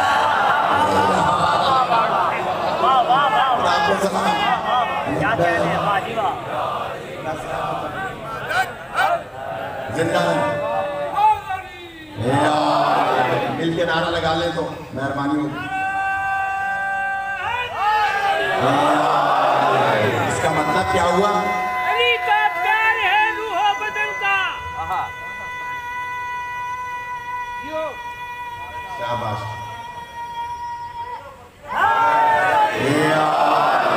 علی کا پیار ہے روح و بدن کا اجلاپن. تمہاری سمجھ میں سمائے بھلا یہ راز کا. تجھے علی سے محبت نہیں, تو مت کر سجدے. ارے تیرا بدن ہی نجس ہے, تیری نماز.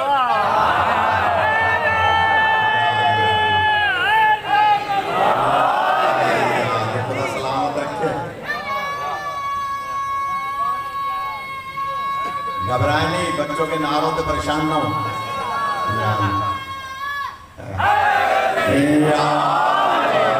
بہت سارے پڑھے لکھے حضرات اندر سے کلستے ہیں.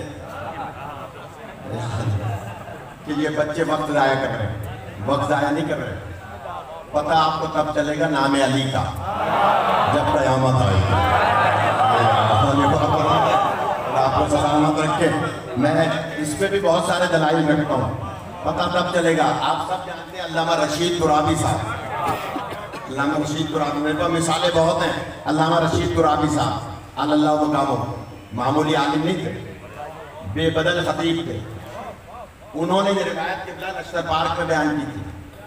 بعد میں علامہ عقیل ترابی صاحب میرے استاد بھی تھے, انہوں نے بیان کی رضویہ کی ایک مجلس میں. میں ان کی خدمت میں جاتا بھی تھا کچھ فیض حاصل کرنے. علامہ عقیل ترابی صاحب مجھ سے بڑی محبت کرتے تھے, خدا ان کے درجات بلند فرمائے. ان سے میں نے پوچھا کہ قبلہ یہ روایت, کہنے ہاں ہے فلاں کتاب میں. تو کتاب بھی مل گئی, اور وہ کیا سنا دوں؟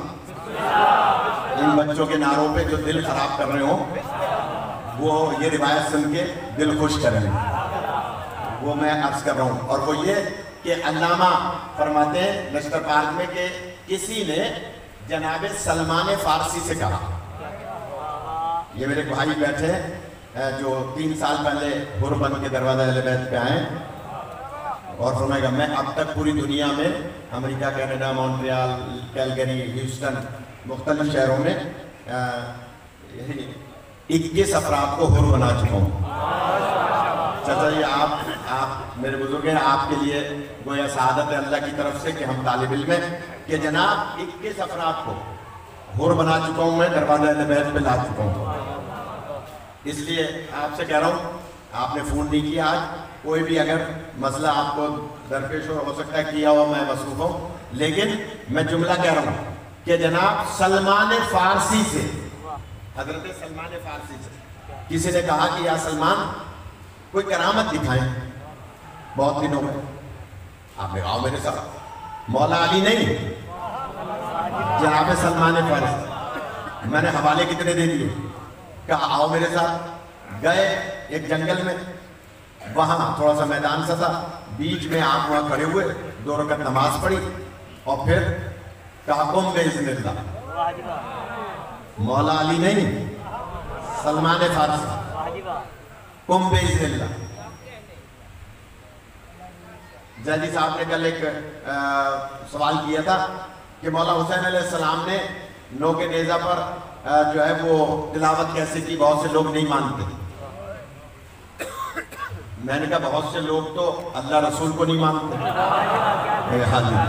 تو نہ ماننے والے کا تو کوئی نہیں ہے. اگر کوئی دلیل مانگتا ہے تو دلیلیں بہت ساری ہیں. 70 عیسائی راہب پادری صرف مولا حسین کی تلاوت کلام پاک کو سن کر مسلمان ہوئے ہیں. اور ان کی میں کتابیں پیش کر سکتا ہوں, جب کہیں گے آپ کو واٹس ایپ کر دوں گا کتابوں کے حوالے. 1 2 نہیں 70 راہب عیسائی پادری دوران سفر جب مولا تلاوت فرماتے تھے وہ حیرت کرتے تھے کہ جسم ہے نہیں, یہ کیسے بول رہا ہے. مصاحف نہیں پڑھ رہا ہوں, مجھے بہت کچھ پڑھنا ہے, اور کیجئے گا. وہ مسلمان ہوئے ہیں راہب. قبلہ و کعبہ نے بیان کیا تھا, مولانا قاسم صاحب زیدی علی اللہ مقامہ نے, جانتے ہیں جو جانتے ہیں کہ ان کے استاد کے استاد کے استاد میرٹھ میں, میرٹھ کے تھے نا قبلہ, میرٹھ میں بیان کروں یا چھوڑ دوں؟ لگتا ہے تو میں اشارہ کرتا ہوں. میرٹھ میں مولانا کے استاد کے استاد کے استاد میرٹھ میں, ان کے پاس ایک شخص آیا اور اس نے آ کے کہا کہ سرکار یہ بات سمجھ میں نہیں آتی کہ سر کہیں اور دھڑ کہیں ہو, کیسے تلاوت کر سکتا ہے جب جسم اور سر میں کوئی ربط ہی نہیں. تو انہوں نے فرمایا کہ دیکھو یہ وہ ہیں کہ جن کی خلقت ہماری اور آپ کسی نہیں ہے. لہٰذا ان کے جسموں کو اپنے جسموں پر قیاس نہ کریں. میری بات کی دلیل بھی مل رہی ہے یا نہیں؟ ان کے جسموں کو اپنے جسموں پر قیاس نہ کریں. لہٰذا کہہ لیں گے نہیں یہ سمجھ میں نہیں آتا. کہا وہ فخر عیسیٰ ہیں, کہا کہ نہیں میری سمجھ میں نہیں آتا. آپ نے فرمایا کیا چاہتے ہیں؟ کہا مجھے کوئی عملی دلیل دیں تو میں مان جاؤں گا کہ حسین نے مولا نے تلاوت کی اور مولا حسین کے مذہب پہ بھی آ جاؤں گا، میں علی ولی اللہ بھی پڑھ لوں گا۔ انہوں نے بہت دلائل دیے، نہیں مانا، وہ ضد والی بات نہیں مانا۔ انہوں نے کہا اچھا چلو آئندہ جمعرات کو آنا، میں تمہیں اس کا عملی ثبوت دوں گا۔ میں چھوڑ دوں گا، میں اس کا عملی ثبوت دوں گا، آئندہ جمعرات آنا۔ چلا گیا گاؤں سے جب ان کے گاؤں آیا، یہ بھی میرٹھ کے اندر کسی گاؤں میں رہتے تھے، جیسے یہاں ہمارے مٹیاری اور یہ اندر کے شہر ہیں، وہاں رہتے تھے، اب تو یہ بھی بڑے شہر ہو گئے۔ وہاں یہ آیا اگلی جمعرات، صبح سویرے پہنچا تو دیکھا کہ دکانیں جو صبح سویرے کھل جاتی تھی گاؤں میں وہ بند ہیں۔ تھوڑی دیر انتظار کیا، دکان نہیں کھلی، دوپہر ہو گئی، یہ جانے لگا کہ بھائی دکانیں نہیں کھل رہی۔ ایک صاحب سے پوچھا کہ یہ ماجرا کیا ہے؟ انہوں نے کہا ہمارے گاؤں کے سب سے بڑے عالم جو سید بھی تھے، رات ان کا انتقال ہوا ہے، اور انہوں نے وصیت کی تھی کہ فلاں گاؤں سے کوئی صاحب آئیں گے، جب تک وہ آ کے میرا چہرہ نہ دیکھ لے مجھے دفن نہ کیا جائے۔ اس نے کہا کہ انہوں نے کوئی نام بھی بتایا تھا، کا نام کا مجھے نہیں پتا، ان کے بیٹے موجود ہیں، وہ انتظار کر رہے ہیں، وہ اگر نہیں آیا تو پھر کوئی بندہ بھیجیں گے اس کے گاؤں تاکہ وہ آ جائیں، تاکہ چہرہ دکھا کے دفن کریں۔ رات کے انتقال کیے میں غسل و کفن کر کے تیار رکھا ہوا ہے کہ صرف وہ بندہ آئے تو چہرہ دکھا کے وصیت کے مطابق دفن کریں۔ یہ کاچم کا گھر کہاں ہے؟ میں تو ان سے مسجد میں ملا تھا، کیا گھر ان کا فلاں جگہ ہے۔ چلتے چلتے سفر کرتے ہوئے گھر پہنچا تو باہر مجمع لگا ہوا تھا، لوگ انتظار کر رہے تھے۔ بیٹا پہچان گیا، بیٹے نے آگے بڑھ کے کہا تمہارا ہی تو انتظار تھا۔ یہاں بھی تھوڑا سا جاگ گیا، عملی مظاہرہ کہ تمہارا ہی تو انتظار تھا۔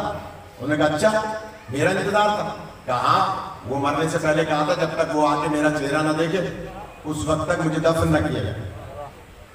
کہا کہ وہ تو مر گئے، اب میں چہرہ دیکھ کے کیا کروں گا؟ ایسے ہوتے ہیں سید، مجھ سے کہا تھا دلیل دوں گا، یہ مر گئے، دلیل دیے بغیر مر گئے۔ بیٹے نے کہا اب ہمیں نہیں پتا، وصیت کے مطابق آؤ تم چہرہ دیکھو تاکہ ہم دفن کریں۔ کہا اچھا دیکھ لیتا ہوں، دیکھنے کی ضرورت تو نہیں ہے مجھے، اس لیے کہ مجھے تو انہوں نے دلیل دینی تھی مولا حسین، اور دلیل نہیں دی۔ جیسے ہی کمرے میں داخل ہوا 14 گھنٹے پہلے مرے گئے انہی آیات کی تلاوت کرنے لگے جو مولا حسین پڑھ رہے ہیں۔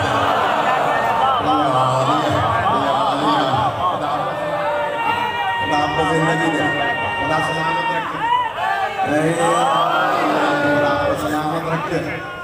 اب میں جملہ کہہ دوں، موت تھی نہیں ان کی، لیکن مولا حسین کی دلیل دینے کے لیے موت قبول کر لی، اور یہ بھی بتا دیا جب میں 1400 سال کے بعد ایک سید تلاوت کر سکتا ہوں تو حسین کیسے تلاوت نہیں کرے گا؟ خدا زندگی دی، علی مولا، علی مولا، علی مولا، حسن کا مولا، علی مولا، علی مولا، علی مولا، سلامت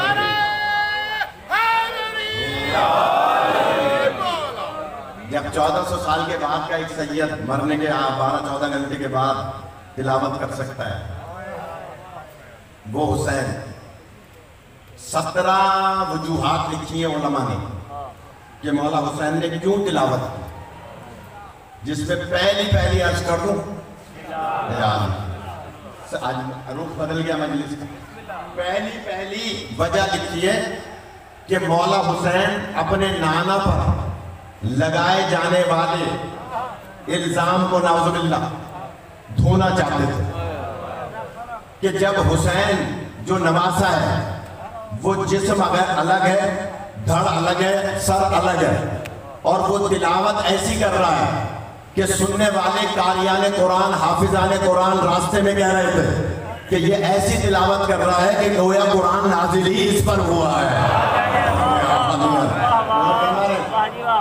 ایک بہت بڑا الزام دور کرنے کے لیے مولا حسین علیہ السلام نے تلاوت کی تھی، جو پہلی بنیاد ہے وہ یہ مسلمانوں جان لو، میں نے ایک مولا حسین علیہ السلام کی مثال دی تھی کہ مجرم پکڑ کے لے آیا، مولا نے دوسری دلیل دی ہے. مولا فرماتے ہیں جب میرا جسم علیحدہ ہے, سر علیحدہ ہے, اور میں تلاوت قرآن کرنے میں غلطی نہیں کر رہا ہوں, تو میرے نانا معمولی بخار میں ہذیان کیسے ہو رہا ہے؟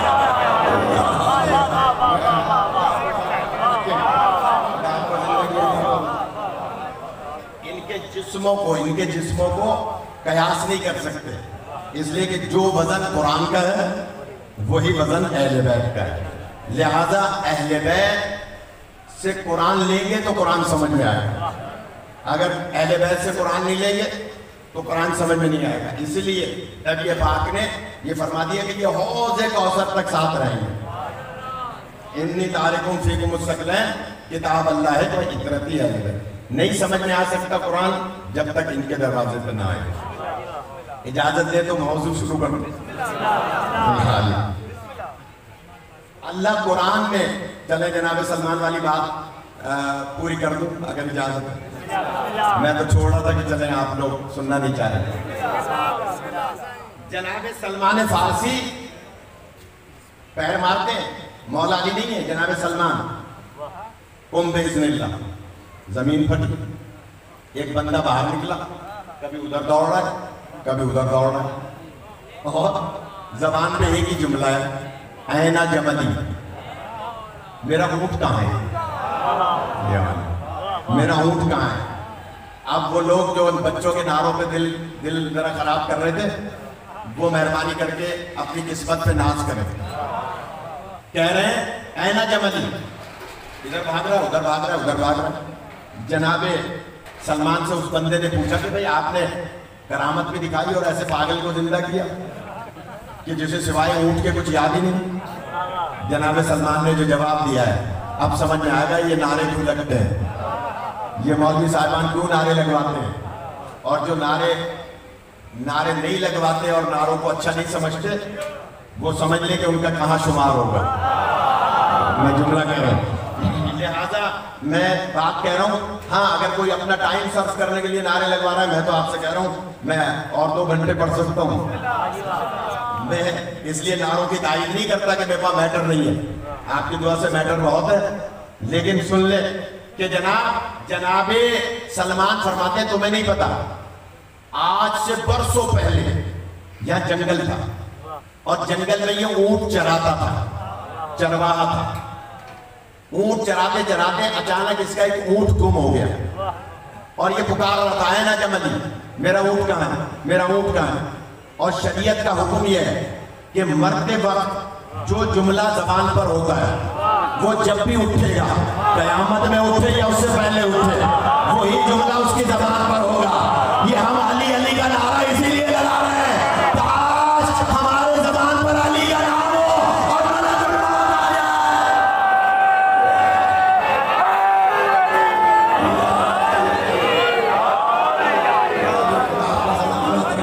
خدا آپ کو سلامت رکھے, خدا زندگی میں بڑی مہربانی.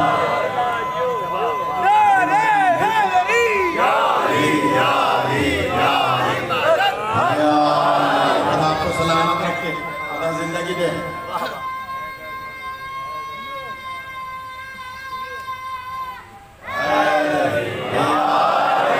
کیا نام ہے تمہارا؟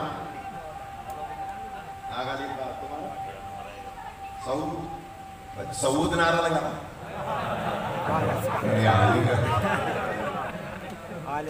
اس کا مطلب ہے کہ سعودی عرب والوں کو پہچان لینا چاہیے. تم ہمارے آخری امام سے مقابلہ کرو گے, ذرا ان سے تو دیکھو. یعنی کہہ رہے ہیں ہم امام سے مقابلہ کریں گے, جنگ کریں گے. ان بچوں سے تو لڑ کے دیکھ لو, جس کے نام پر علی کا نعرہ ہوگا اسے کوئی شکست نہیں دے سکتا. لہذا مولا سلامت رکھے. تو بس میں عرض کر رہا تھا کہ نام علی پہ خوش ہو کے لینا چاہیے. ایک حدیث قدسی یاد آ رہی ہے, نبی پاک فرماتے ہیں جب کبھی کوئی بچہ اپنے اندر ولایت علی کو جاگزی پائے تو اپنی ماں کو سلام کرے. آپ کو سلامت رکھے. اس کا مطلب کیا ہوا کہ مولا علی علیہ السلام کی ولایت کو اللہ نے ان لوگوں کے دلوں میں رکھا ہے. تو بس اہل بیت کے جسموں کو اپنے جسموں پر قیاس نہیں کر سکتے. اجازت دے ایک مثال دے دو. آپ فوٹو میرا تو نہیں کھینچ رہے لیکن فوٹو کے ساتھ کھیل رہے ہیں, تو ایک جملہ کہہ دو. اجازت ایک جملہ کہہ رہا ہوں, ان کے جسموں کو اپنے جسموں پہ قیاس نہیں کر سکتے, جیسے قرآن کا وزن نہیں کر سکتے. آج کی حد تک یہ سن لیں, چلیں کل سے قل کفی باللہ شہیدا بینی و بینکم ومن عندہ علم الکتاب پہ بات کریں گے, تاکہ پتہ چل جائے کہ قرآن مجید کن سے حاصل کرنا ہے. آج تک یہ بحث ہوئی کہ جناب کہا کہ بیٹا حسن بیٹا حسین, جب میں ظاہراً اس دنیا سے پردہ کر جاؤں تو مجھے غسل و کفن دے کر اور لانا وادی السلام کی طرف. جب وادی السلام پہنچو گے تو مغرب کی جانب سے ایک گھوڑے سوار ظاہر ہوگا, اس کے چہرے پہ نقاب ہوگی. میں ساتھ نہیں پڑھ رہا ہوں, ایک دلیل دے رہا ہوں. اس کے چہرے پہ نقاب ہوگی. جب چہرے پہ اس کے نقاب ہو اور وہ اونٹ پہ سوار ہوگا, جب نزدیک آئے تو تم سے میری میت مانگے گا, اسے میت دے دینا. میت دیتے وقت سوال مت کرنا. بسم اللہ بابا, مولا علیہ السلام نے وصیت کر دی, ظاہر مولا کی شہادت واقع ہو گئی. جب غسل و کفن دے دیا اور جنازہ تیار کر کے مولا حسن حسین علیہ السلام اور ان کے بھائی اور ان کے خاص محبت کرنے والے لے کر جنازہ چلے, وادی السلام میں پہنچے. سامنے سے ایک ناقہ سوار ظاہر ہوا, چہرے پہ نقاب تھی. یہ بھی ہر ایک کو ہضم نہیں ہوگی روایت. ناقہ سوار ظاہر تھا, آئے, آ کر کہا کہ لاؤ اپنے بابا کی میت مجھے دے دو. مولا حسن علیہ السلام نے میت دے دی. انہوں نے اونٹ پر میت رکھ لی. مولا حسن علیہ السلام 7 قدم پیچھے ہٹے, یار 7 قدم پیچھے ہٹے. کہا کہ آپ کون ہیں اور میرے بابا کی میت کہاں لے جا رہے ہیں؟ ناقہ سوار نے پوچھا تمہیں اپنے بابا کی وصیت یاد ہے؟ یہ نہیں کہا کہ یاد نہیں ہے, یعنی بہت لطیف بات. کہا آپ کو اپنے بابا کی وصیت یاد ہے؟ کہاں یاد ہے. کیا کہا تھا انہوں نے؟ کہا تھا کہ میت دیتے وقت سوال نہ کرنا. آپ بہت ہی تھک گئے ہیں. میت, میں تو ایک دلیل دے رہا ہوں, ہزاروں دفعہ سنی ہوئی ہے, اس میں ایک لطیف ہے کہ میت دیتے وقت سوال مت کرنا. میں 7 قدم پیچھے ہٹا ہوں, میت دیتے وقت میں نے سوال نہیں کیا, اور میں ہوں امام وقت. اور امام وقت کے سوال کا جواب دینا نباتات, جمادات, حیوان, انسان, جنات, ملائکہ سب پر واجب ہے. امام وقت کے سوال کا جواب دینا سب پر واجب ہے. لہٰذا میں اس وقت امام وقت ہوں, آپ بتائیے آپ کون ہیں اور میرے بابا کی میت کہاں لے جا رہے ہیں؟ مولا نے چہرے سے نقاب ہٹائی. میت بھی علی علیہ السلام کی لینے والے بھی ہیں. سلامت رکھے جائیں. اس کا مطلب کیا ہوا؟ ان کے جسموں کو اپنے جسموں پر قیاس نہیں کرنا. اچھا بس ایک راز عرض کر دوں کہ آخر ایسا اللہ نے کیا کیوں؟ ان کے جسموں کو علیحدہ کیوں رکھا؟ اس لیے علیحدہ رکھا کہ اگر ہمارے جیسے جسم بناتا تو پھر رہبر اور ماننے والے میں فرق نہ رہتا. اس لیے کہ جتنے انبیاء گزرے ہیں, کوئی مردوں کو زندہ کرتا تھا, کوئی نابیناؤں کو بینا بناتا تھا, کوئی پرندوں کو آواز دے کے زندگی دے دیتا تھا. اگر یہ 14 ایسے نہ ہوتے تو لوگ کہتے تھے کہ وہ انبیاء افضل تھے اور فخر انبیاء اور ان کی اولاد ظاہر ہے کہ نعوذ باللہ مفضول ہو گئی. لہذا اللہ نے ان سے افضل رکھا تاکہ پتہ چل جائے کہ یہ وہ ہیں کہ جن کے پاس آؤ گے یہ ہر مسئلے کا حل بتائیں گے. ان کے جسموں کو اپنے جسموں پر قیاس نہیں کرنا ہے. جیسے قرآن کا وزن مادے پر قیاس نہیں کیا جا سکتا, اس لیے 14 کا وزن مادے پر قیاس نہیں کیا جا سکتا. اس لیے ان کو اللہ نے لطیف بنایا ہے, ان کے جسموں کو لطیف بنایا ہے. ایک جملہ سن لے بس, اور زحمت تمام آج کی حد تک, خدا سب کو سلامت رکھے. پوچھا معصوم سے کہ ہماری روح کیسے بنی؟ آپ نے فرمایا کہ تمہاری روح جوہر خوشبو سے بنی ہے، تمہاری روح جوہر خوشبو سے. یہی سبب ہے یہاں وضو خانہ ہے میت کو غسل دینے کا. اچھا غسل دیتے ہیں میت کو، اس سے پہلے ہم میت کو ہاتھ نہیں لگاتے جب تک غسل نہ ہو جائے. کہ ہاتھ لگائیں گے تو ہم پہ بھی غسل مس میت واجب ہے.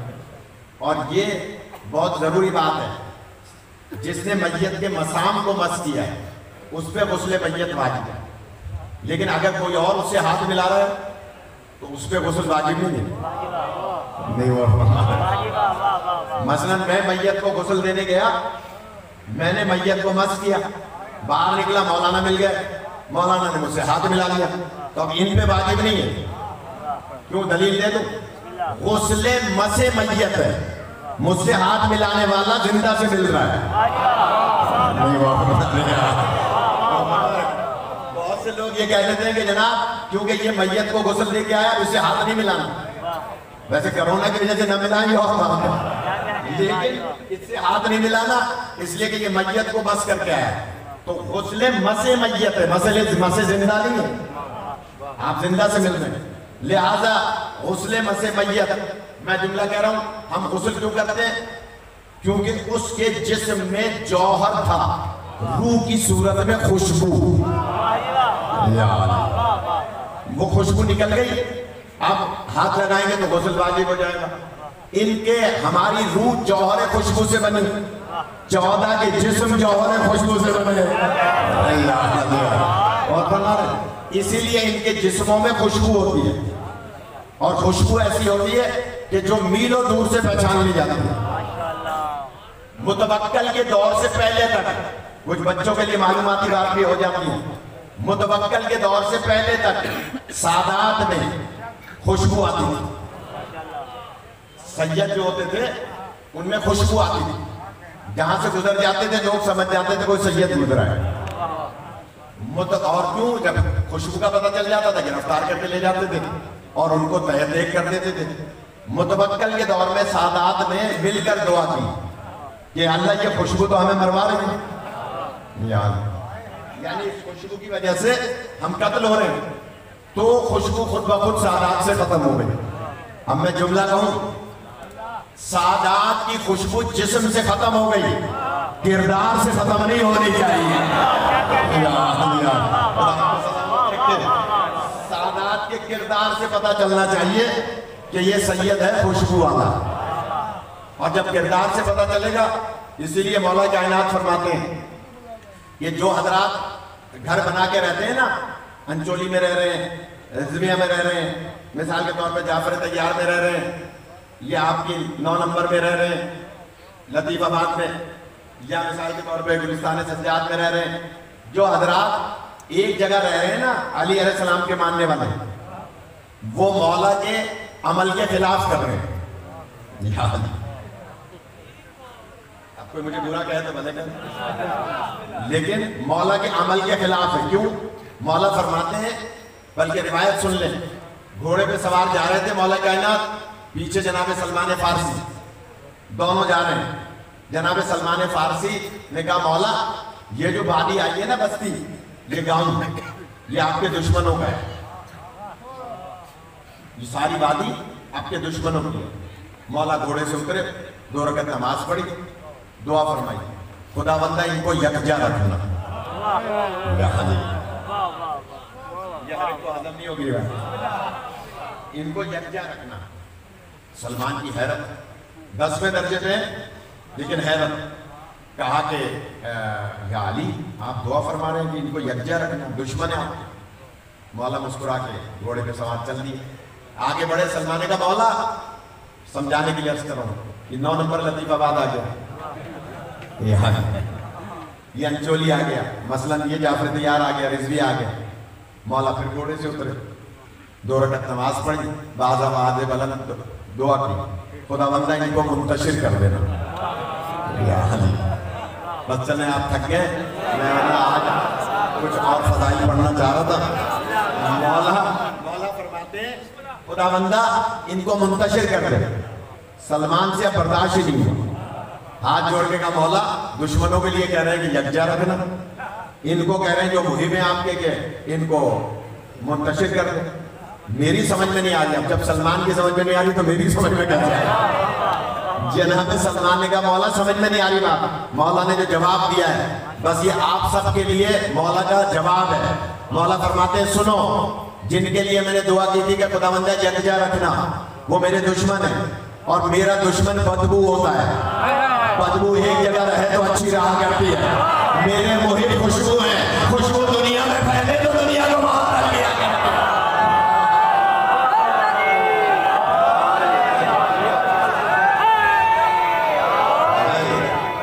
خدا سلامت رکھے، خدا زندگی عطا فرمائے. بڑی مہربانی.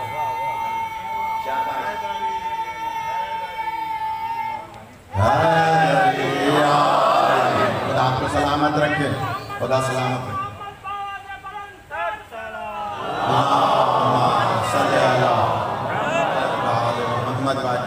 صحت و سلامتی کے لیے ایک دوا بآواز بلند تر صلوات.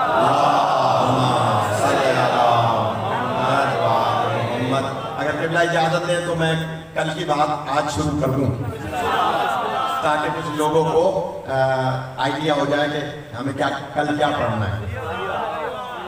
سورہ رات ذرا آمادہ ہو جائے. جو تھک گئے ہیں وہ پہلو بدل سکتے ہیں، آگے سرک کے آ سکتے ہیں. بس جلدی سے سورہ رات قرآن مجید کی سورہ ہے جس کی آخری آیت کا آخری حصہ سرنامہ کلام قرار دیا. اور اس میں بڑی لطیف باتیں میں نے عرض کرنی ہے. میں صرف اب تک یہ عرض کر رہا تھا کہ قرآن مجید ان سے لیں گے تو سمجھ میں آئے گا. ان 4 مجلسوں میں صرف یہ عرض کر رہا تھا کہ قرآن مجید اگر لیں گے آپ ان سے جو 40 سال بتوں کی پوجا کرتے رہے تو قرآن مجید سمجھ میں نہیں آئے گا. آپ لاکھ کسی سے بھی لیں قرآن مجید نہیں سمجھ میں آئے گا جب تک کہ ان سے نہ لیں گے جو وہاں کے پڑھے ہوئے ہیں، یہاں کے پڑھے ہوئے نہیں ہیں. یہ کبھی کسی سوال کے جواب میں اسی لیے لا نہیں کہتے. یہ کبھی کوئی کہے کہ یہ مسئلہ ہے نہیں فرمائیں گے کل بتاؤں گا، پرسوں بتاؤں گا. جملہ کہوں یا بیٹی سے پوچھ کے بتاؤں گا، یہ کبھی نہیں کہتے. یہ فوراً سوال کے جواب دیتے ہیں. تو اس لیے آج سے بات شروع ہو رہی ہے کہ اللہ فرماتا ہے اس قرآن میں جو سمجھ میں تبھی آئے گا جب 14 سے لے. اللہ فرما رہا ہے کہہ دو میرے حبیب قول کفا باللہ شہیدم بینی و بینکم. میں نے اب تک 4 مجلسوں میں ترجمہ بھی نہیں کیا. اللہ فرما رہا ہے اگر تھکے نہیں ہے ڈاکٹر صاحب، قل کفا باللہ شہیدم. ایک ہی نقطہ عرض کروں گا تاکہ آپ کل کے موضوع کو سمجھ جائیں. قل کفا باللہ شہیدم بینی و بینکم.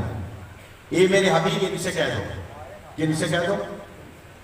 کفار و مشرکین کا ایک ٹولہ آیا تھا، ایک گروپ آیا تھا. اب یوں سمجھ لیجیے کہ مجلس ابھی شروع ہوئی ہے. ایک ٹولہ آیا تھا، ایک گروپ آیا تھا. اس نے کفار و مشرکین کا اس نے آگے کہا تھا آپ اللہ کے رسول ہیں تو اس دعوے کی دلیل کے طور پہ کوئی گواہ پیش کیجیے. کون آیا تھا؟ بولیے. کفار و مشرکین. اور کہا کیا تھا کہ آپ اگر رسول ہیں تو اس دعوے کی دلیل کے طور پہ کوئی گواہ پیش کیجیے. ایک دفعہ پھر دہراؤں گا تاکہ میں نتیجہ اس بات کا دے سکوں. کفار و مشرکین کا گروپ آیا کہ آپ واقعی اللہ کے رسول ہیں تو اس دعوے کی دلیل کے طور پہ کوئی گواہ پیش کیجیے. اس کا مطلب یہ ہوا نبی پاک سے اگر کوئی گواہ مانگے تو وہ مزاج کا یا تو مشرک ہے یا کافر ہے. میں نے جملہ کہہ دیا. خدا آپ کو سلامت رکھے، جو پہنچ جائے وہ پہنچ جائے. نبی سے چلیں آپ اب جاگیں گے. نبی سے گواہی مانگے یا نبی کی بیٹی معصومہ سے گواہی مانگے. کوئی کہے کہ آپ گواہی پیش کریں، اس کا مطلب ہے وہ مزاج کا مشرک ہے یا کافر. گواہی مانگ رہے ہیں. اچھا نبی پاک کے پابند وحی. آپ کو برا تو لگ رہا ہے کہ یہ کافر مجھ پہ اعتراض کر رہے ہیں کہ اگر میں رسول ہوں تو کوئی گواہی دے. برا لگ رہا ہے لیکن پابند وحی ہے. اور جملہ کہوں یہ ہو نہیں سکتا کوئی بات نبی کو بری لگے اور اللہ کو بری نہ لگے. فوراً وحی آئی اور کہا کہہ دو میرے حبیب ان کفار و مشرکین سے، قول کہہ دو کفا باللہ شہیدم، کافی ہے اللہ بطور گواہ آپ کے اور ان کے درمیان، بینی و بینکم، آپ کے اور ان کے درمیان۔ اب میں جملہ کہہ رہا ہوں، اگر آیت یہاں رک جاتی، اس آیت میں کوئی غلط مطلب نہ لے، اگر آیت یہاں رک جاتی تو ہم ان اسٹیکروں کو صحیح مان لیتے جو ہرے ہرے رنگ کے اسٹیکر رکشوں پر اور کیبنوں پر لگائے ہیں، اللہ ہمارے لیے کافی ہے۔ اللہ خود کہہ رہا ہے کہ میں ایک گواہ ہوں آپ کی رسالت کا، وَمَنْ عِنْدَهُ عِلْمُ الْكِتَابِ، اور دوسرا وہ جس کے پاس پوری کتاب کا علم ہے۔ آپ کو سلامت رکھے۔ میں نے اندازہ لگا لیا کہ آپ 1.5 گھنٹے سے زیادہ نہیں سنتے، تو اب میں نے کل اس پہ بحث کرنی ہے، اور چیلنج ہے جہاں جہاں آواز جا رہی ہے، کل کوئی شاہ صاحبان کو، مرزا صاحبان کو، ان عہدیداران کو، سیکرٹری صادق صاحب کو کوئی لکھ کے بھیج دے میرے چیلنج کا جواب۔ کل میں اس مجلس میں بات کر لوں گا کہ اس آیت کا مصداق ایک اللہ گواہ ہے، دوسرا وہ جس کے پاس پوری کتاب کا علم ہے، وہ دوسرا صحابہ کرام میں دکھا دے، میں مذہب چھوڑ دوں گا۔ میں بہت بڑی بات کہہ رہا ہوں آپ کو، اس آیت کا مصداق بہت بڑی بات اگلی کہنے جا رہا ہوں، آدم سے لے کر عیسیٰ تک انبیاء میں دکھا دے، میں مذہب چھوڑ دوں گا۔ میں نے اتنا بڑا چیلنج کر دیا، اب اس پہ کل بحث ہوگی اگر اجازت ہے، کہ جناب اس آیت کا مصداق کون ہے؟ اگر کوئی نہیں ہے تو اللہ نے نازل کیوں کیا؟ اور اگر خود رسول اس کے مصداق ہیں تو اللہ فرما رہا ہے آپ کی رسالت کا گواہ ایک میں ہوں، اور دوسرا وہ جس کے پاس پوری کتاب کا علم ہے۔ کوئی ثابت کر دے، ورنہ آئے ہماری مجلس میں، ہم ثابت کریں گے وہ کون ہے۔ آمین۔ اچھا چلیں، آپ کو جگانے کے لیے مجھے جملہ آتا ہے، اگر کوئی مجلس میں اس لیے نہیں آ رہا کہ نکاح ٹوٹ جائے گا تو وہ مجلس میں بے شک نہ آئے، ملا مولوی نے بہکا دیا کہ مجلس میں نہیں جانا نکاح ٹوٹ جائے گا، حالانکہ اب میڈیا نے ثابت کر دیا ہے کہ مجلس میں آنے سے نکاح نہیں ٹوٹتا، مضبوط ہوتا ہے۔ دلیل دے دوں، بس آخری دلیل سن لیں اور کل سے موضوع شروع ہو جائے گا، اور وہ دلیل کیا ہے؟ حضرت آدم کو اللہ نے جب خلق کیا، اماں حوا کو بھی خلق کیا، لیکن خلق کیسے کیا؟ اماں حوا کو آدم علیہ السلام کی پسلیوں کے اندر کی مٹی جو بچ گئی تھی، پسلیوں کے اندر کی مٹی جو جنت کی مٹی تھی وہ بچ گئی تھی، اس کو نکال کے اماں حوا کو اس مٹی سے پیدا کیا۔ جملہ کہوں، عورتوں پہ پردہ اسی لیے واجب ہے کہ چھپی ہوئی مٹی سے عورت کو بنایا جو پہنچ جائے، ایسی باتوں پہ کیوں داد لیں گے آپ؟ عورت پر خدا سلامت رکھے، عورت پر پردہ اسی لیے واجب ہے کہ عورت کو اندر کی مٹی سے، چھپی ہوئی مٹی سے بنایا تھا، اور عورت کی معنی ہی عورت کہتے ہی چھپی ہوئی کو ہے۔ جملہ کہوں، اب اگر کوئی عورت ہو اور بازار میں آئے بغیر پردے کے تو وہ عورت کہلوانے کے لائق نہیں ہے۔ تھوڑی سی تبلیغی بات بھی ہونی چاہیے یا نہیں؟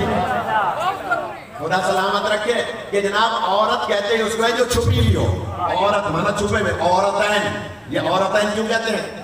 کہ ہم اپنے سطر کو چھپاتے، عورتین چھپانا۔ تو خیر اماں حوا کو پیدا کیا، جب اماں حوا کو پیدا کیا تو کہا بھائی ان کی شادی ہونی ہے، جبرائیل امین کو حکم دیا جاؤ جا کر آدم کا نکاح پڑھاؤ حوا سے۔ جب جبرائیل امین نکاح پڑھانے آئے، ادھر ہی بک اسٹار پہ مل جائے گی علامہ نجم الحسن کرراروی کی تاریخ اسلام، اسی میں دیکھ لیجئے گا صبح، نہ ہو تو میں ذمہ دار ہوں۔ کہا کہ نکاح پڑھاؤ آدم کا، اے جبرائیل، حضرت جبرائیل امین آئے نکاح پڑھانے کے لیے۔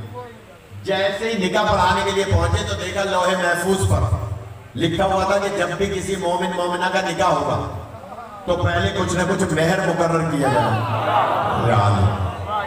آخری بات سن لیں فضائل کی حد تک. مہر مقرر کیا جائے گا. کہا کہ اوپر لکھا ہوا ہے مہر.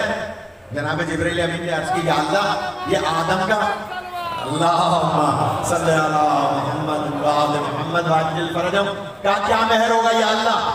آواز قدرت آئی اے میرے جبرائیل آدم سے کہہ دو کہ جن آل محمد کے صدقے میں ہم نے تمہیں پیدا کیا ان آل محمد پر 14 مرتبہ درود پڑھ لو. یہی تمہاری زوجہ کا مہر مقرر کیا جا رہا ہے. خدا آپ کا سلامت رکھے. تو اماں حوا کا مہر کیا تھا؟ 14 مرتبہ درود. اب ہمارے یہاں پاکستان میں ہندوستان میں بلکہ دنیا بھر میں ایک مسلک کے افراد ہیں وہ کہتے ہیں درود کی کوئی اہمیت نہیں ہے صرف نماز میں پڑھنا چاہیے. تو میں اور کچھ نہیں کہوں گا. جو درود کا منکر ہے وہ ماں کے مہر کا انکاری ہے اور جو مہر کا انکاری ہو وہ اصلی اولاد نہیں ہوا کرتا ہے. سلامت رکھے.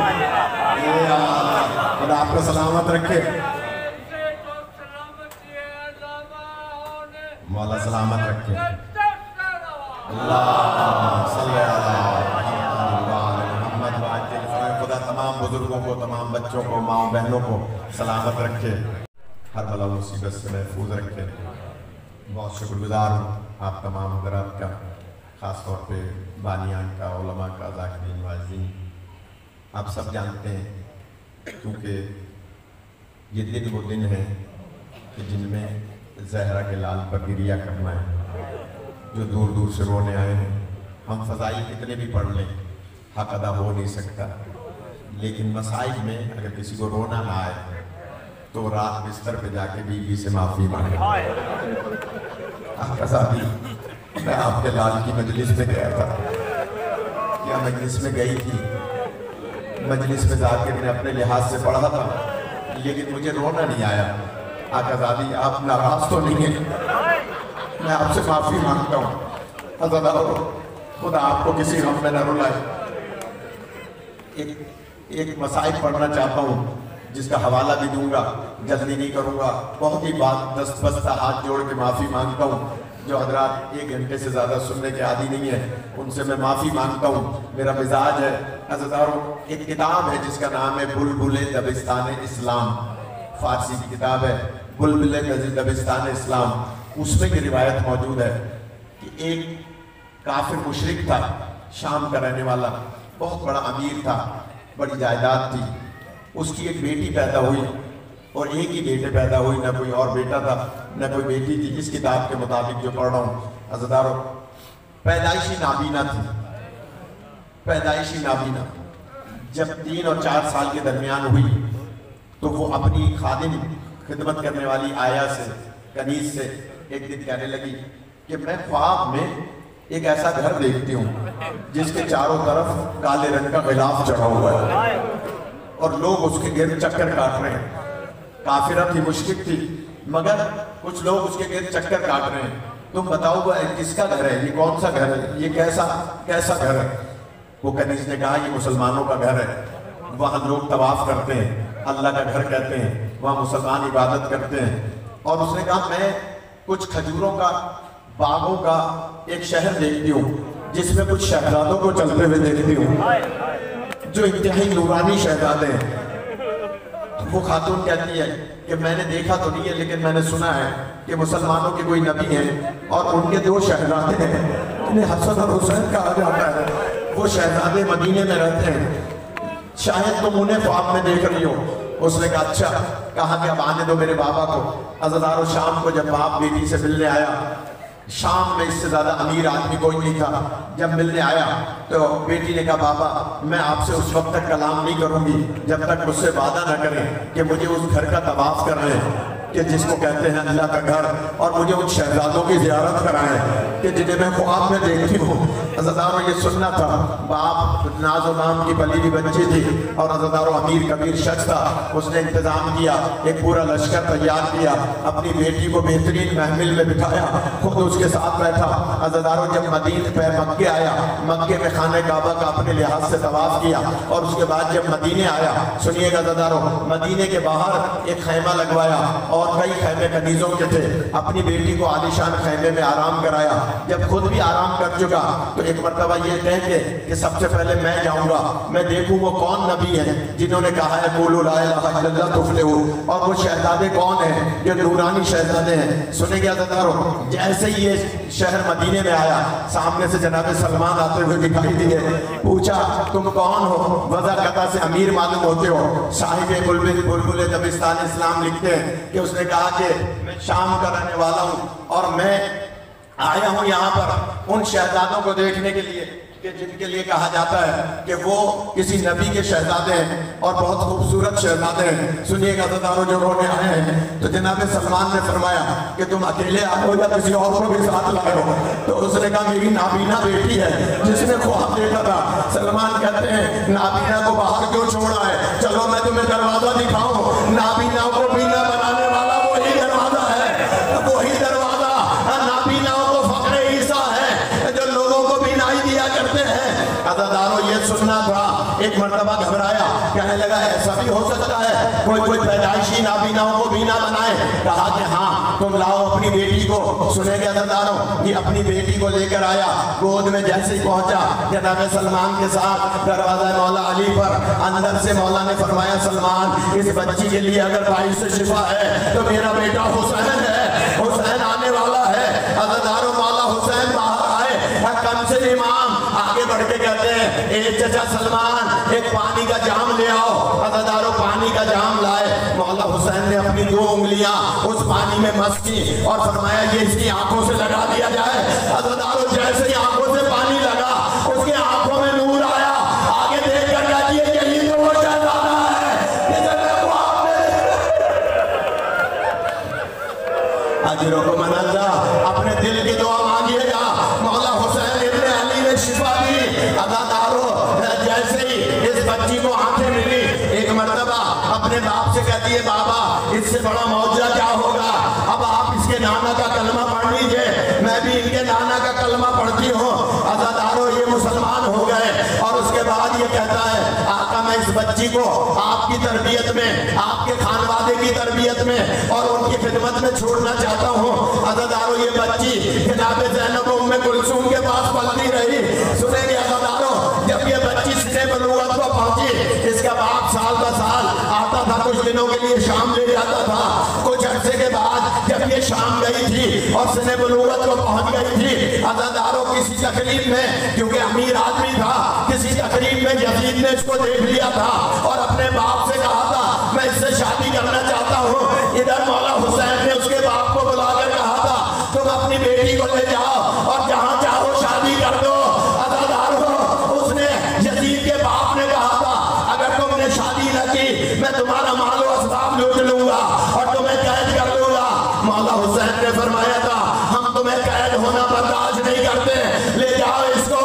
عزیزانو اس کی شادی یزید سے ہو گئی، لیکن جب یہ مولا کے گھر سے جا رہی تھی تو ایک جملہ کہا تھا مولا کبھی میرے گھر بھی تشریف لائے گا۔ عزیزانو مولا حسین نے فرمایا تھا میں صرف اکیلا نہیں آؤں گا، ارے میری بہنیں بھی ساتھ میں ہوگی۔ اجرکم من اللہ۔ عزیزانو جو رونے آئے ہیں میں جلدی نہیں کروں گا، خدا آپ کو کسی غم میں نہ رکائے۔ اس نے پوچھا تھا مولا کب تشریف لائیے گا؟ مولا نے فرمایا تھا 61 ہجری ہوگی جب ہم آئیں گے۔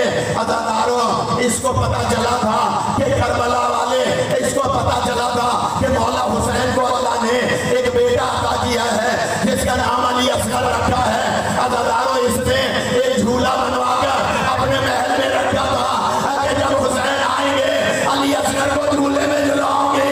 عزیزانو اب جب وہ وقت آیا یزید کے دربار میں یہ سر رکھے گئے، یہ بیویاں پسے گردان، ہاتھوں سے رسیاں بندھے ہوئے۔ عزیزانو